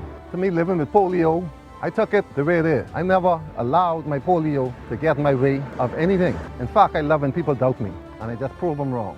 And let me tell you, in the world, you could only find a plumber as good as me, but you ain't gonna find no plumber better than me. People with disability, they just need a chance. In this program, I feel so encouraged. Most of the mentors have different kind of disability, but disabilities like me.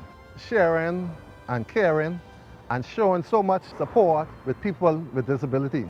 They would encourage you to go beyond. I wish this was around a long time ago. Right now, I would have been a millionaire. You out there who have a disability, don't be afraid. Take the step. If you believe it, you could achieve it. And remember one thing, ain't no one better than me. Edenwell has expanded their testing menu. We now offer blood work, drug screening, and so much more. Our hours of operation are Monday to Friday, 7 a.m. to 5 p.m., and Saturday, 8 a.m. to 1 p.m., located on 11 Madera Street. We are here for all of your laboratory needs, with fast and reliable lab work done by our friendly and knowledgeable staff. Let us help you take the needed steps to stay in the know about your health. Let's keep working towards a healthier you. Stay Eden well. Tired of driving around from place to place just to get your car insured and licensed? Frustrated with the process of being back and forth from your insurance company to road traffic? Well, BMG Insurance Agents and Brokers just made insuring and licensing your motor vehicle as easy as 1, 2, 3. Step 1. Visit us at the Road Traffic Department, Section 1, Thomas A. Robinson Sports Stadium. At our office, you can purchase or renew your insurance or get your vehicle inspected. We at BMG BMG Insurance Agents and Brokers represent major carriers. Step 2. See the professionals at Road Traffic to get your vehicle licensed. Step 3. Enjoy your day. Insure with BMG Insurance Agents and Brokers today, saving you time and money. Your one-stop shop for all of your insurance needs. Great rates, convenient, excellent service. For more information, call us at 322-2221. So you want a space. But not just any space. You need something with a little more potential. So how about 1,000 square feet of room to play with? Superb audio and video production capability, digital LED wall, full lighting grid, and about 124 seats to accommodate a full studio audience with so many other features. Make us your home for your next concert, conference, and so much more. Honestly, the possibilities are endless. Here at ILTV Studios, we'd love to bring your next event to life. So what do you say? Do you want our space?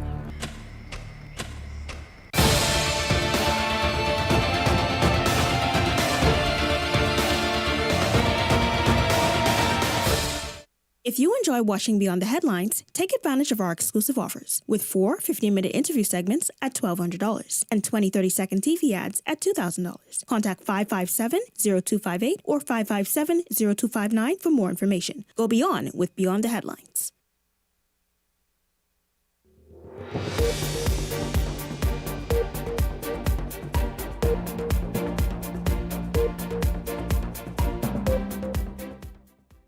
Welcome back to Beyond the Headlines. Hope you are enjoying tonight's show. We're going to shift gears now and get into some nice summer fun. Listen, if you bank at Scotiabank, you're already aware of the institution, but did you know that they are hoping to make some lucky person smile really widely for summer? We will find out when, what's going on, but Scotiabank is launching and getting into this campaign, Tickets to Tokyo. And it sounds awesome. Of course, you know, Tokyo is in Japan, and they are, I won't even go further. In fact, let's just talk about this. Mr. Russell, welcome to Beyond the Headlines. Of course, your first name escapes me, but let's do this. The other two in the last segment, they just sort of took my attention. You know, and they had all of us in here saying, you know, but they were very good. I certainly enjoyed the two of them. But Travis Russell from Scotiabank, of course, you are the sales and services lead in the managing director's office, and you come bearing good news. Oh, yes, yes. So welcome to the show. Thank you, and thank you so much for having me. It has been awesome so far. Yes, but we're very excited at Scotiabank, so we're launching the Ticket to Tokyo campaign. Tickets to Tokyo. I was about to say, it can't be just one ticket. No. Tickets to Tokyo campaign. And the campaign it's essentially what it says. So if you are a Scotiabank credit card holder, you have two options on how you can be entered to win this competition. So once you make a transaction, a purchase of $350 or more, that's one ballot into the competition.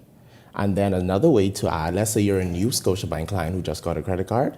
Once you activate that card, that is an automatic entry into the competition as well. Wow, so you all tricky. You all want people to go shop. Make sure you shop minimum of $300, you know, swipe that. And then if you have a new card, quickly activate it. Yes. Because you are automatically entered, as well as the people who are shopping at a minimum of $300. At a minimum of $350, yes. And here's the thing, we always encourage our clients. So we say the most educated clients are the best clients. And what we see is, when clients who use their credit cards for their daily purchases, they know what they're doing essentially, because that's the best way to fight off fraud.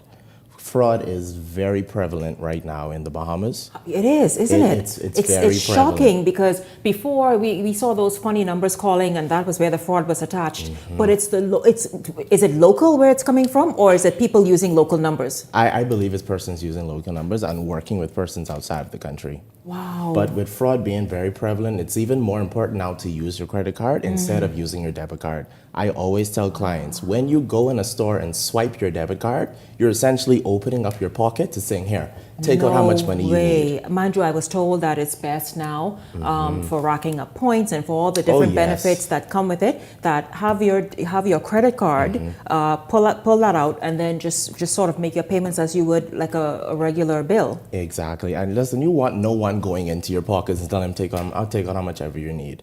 And that's the next point, the rewards. When you use that credit card, you're getting a reward for every purchase. So if you're someone who habitually goes to the gas station, which is all of us, goes to the grocery store, instead of spending that cash, why not put it on your credit card and get a little something back? So our suite of credit cards, we have the MasterCard Gold. That's a cashback credit card. It's cashback on grocery stores, pharmacies, gas stations, even restaurants. We have our Aero Platinum card, which is points. And then we also have our AA Advantage card, which is miles. Every purchase, you get a percentage of that back. Miles in terms of like airline tickets? Yes, and, so for American Airlines, you get miles back for every purchase. And it's not one for one. Some points are one for one, but depending on where you purchase, you get the multiplier. Really, so really essentially, awesome. You're getting double the money you spend. It's awesome. No, it really is, awesome. and it's smarter nowadays to kind of just adopt those habits you described. Now, let's talk about this campaign. Yes. How many tickets can somebody win, an individual? Okay, so the biggest thing, you must be a client of Scotiabank first, and you must be an active user of our credit cards. So if you are that lucky person, you will be given $1,000 spending for when you go to Tokyo. We will pay for your hotel accommodations, we will cover your transportation, we will cover your airfare, and that is for 5 days, 4 nights for yourself and whoever that lucky companion is. You are kidding. So the individual that wins, they automatically win 2 tickets. Yes. This is super. And you're paying for accommodations, obviously airfare. And transportation while you're in transportation Tokyo. on the ground, $1,000. You think $1,000? Listen, $1,000 just to put a little something in your Just a pocket. little Just put a little something in your pocket just to get you going. Now, so listen, Travis, when does this campaign start?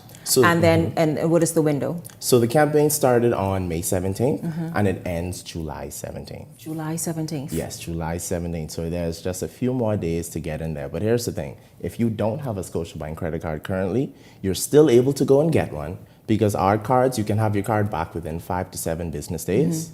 So just visit any Scotiabank So the branch. thing is now, even if you're not in possession of one, or you are a little skittish, like I don't know, your best bet. You heard the various sort of bonuses and whatnot attached to the credit cards, and so Scotia is saying, go apply for your card tomorrow. Tomorrow, listen, we have branches that are ready to serve you.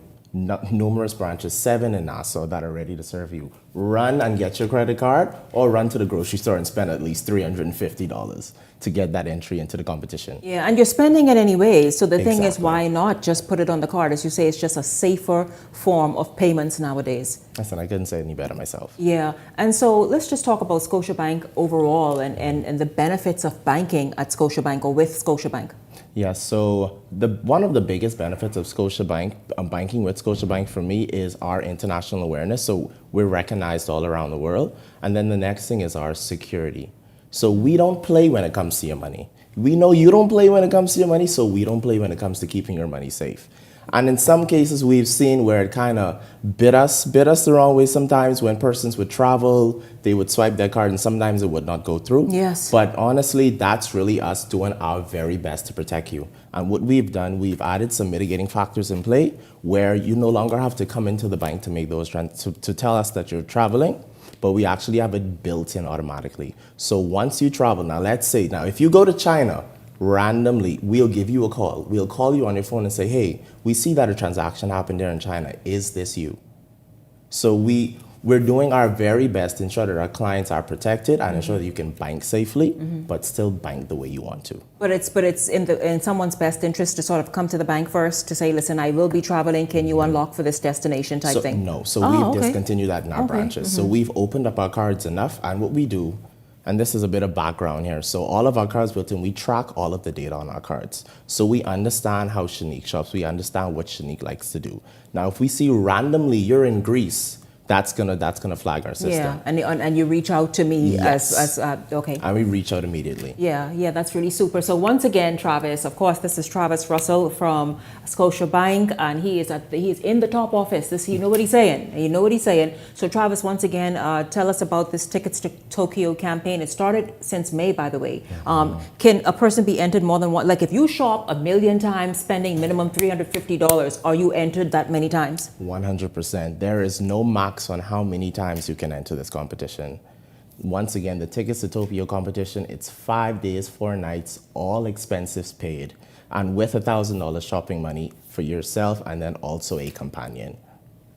Can't beat that. You can't. This summer, like somebody at the end of July, August can be in Tokyo. Yes, who doesn't want to go to Tokyo? I want to go. I wish I could be in the campaign. I want to as well. I think it sounds good. Tokyo sounds real. I went to China, by the way.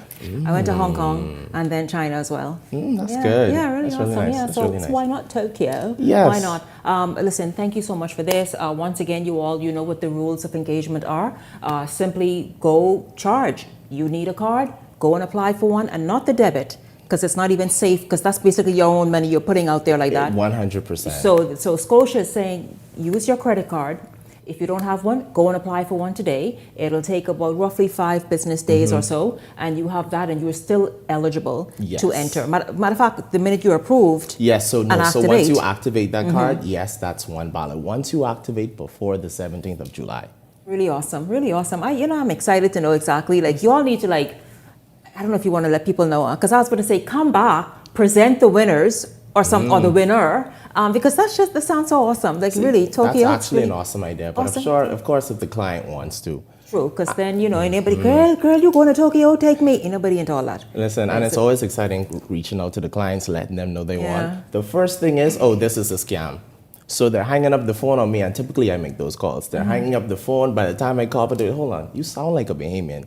This may be real. And then they get to the point where it's like, oh my gosh, I cannot believe I won. OMG. And it's honestly amazing. It's amazing. Really, really awesome. So I hope to be calling one of you watching the show when the campaign ends. Get to shopping, y'all. Get to shopping with your Scotiabank credit card. You've heard the various MasterCards that Scotia has. You know it very well. Get to shopping, and who knows, you could be on your way to Tokyo this summer. I imagine the ticket is like a year. Within a year you can use it, or the summer. So the ticket is only valid for the space of the promotion. So we set a date, and then we asked if that works for you. We're able to extend it maybe a few days, but it wouldn't be outside. So hey, you travel into Tokyo this year. How about that? That sounds really awesome. Listen, Travis Russell, thank you so much. Excellent campaign. A way to give back too. Yes. To say thank you. I mean, if other financial institutions can follow suit, that but no, excellent, really awesome. Scotiabank is doing an amazing thing there in saying thank you to its clients, yes, but certainly, of course, to that one lucky person who can take a friend along, or your husband or wife. Really, really great. Thank you so much. Yes, thank you so much, Shanika. Yeah, I would love to have you come back, and seriously, you got to call me or something and be like, guess who won? But no, thank you so much for stopping by. Really awesome. I want to thank all of tonight's guests as well. At the top of tonight's show, Carlos Reed, speaking of that fight that happened outside a graduation hall today, right here in New Providence. Of course, in the middle of tonight's show, I tell you, part 2 is coming, okay? Especially as we get into this political season. We saw the PLP's Kyle Dean and the FNM's Heather McDonald discussing the issues. Were they biased? What y'all thought? Were they biased with their organizations? I don't know. We'll get to that. And of course, in this segment, Travis Russell from Scotiabank talking about the Tickets to Tokyo campaign. And then, of course, all of you for tuning in this evening. Certainly enjoyed having you along, and I look forward to seeing you right back here tomorrow evening. For the entire Beyond the Headlines team, I'm Shanique Miller. Make it a great evening, everyone.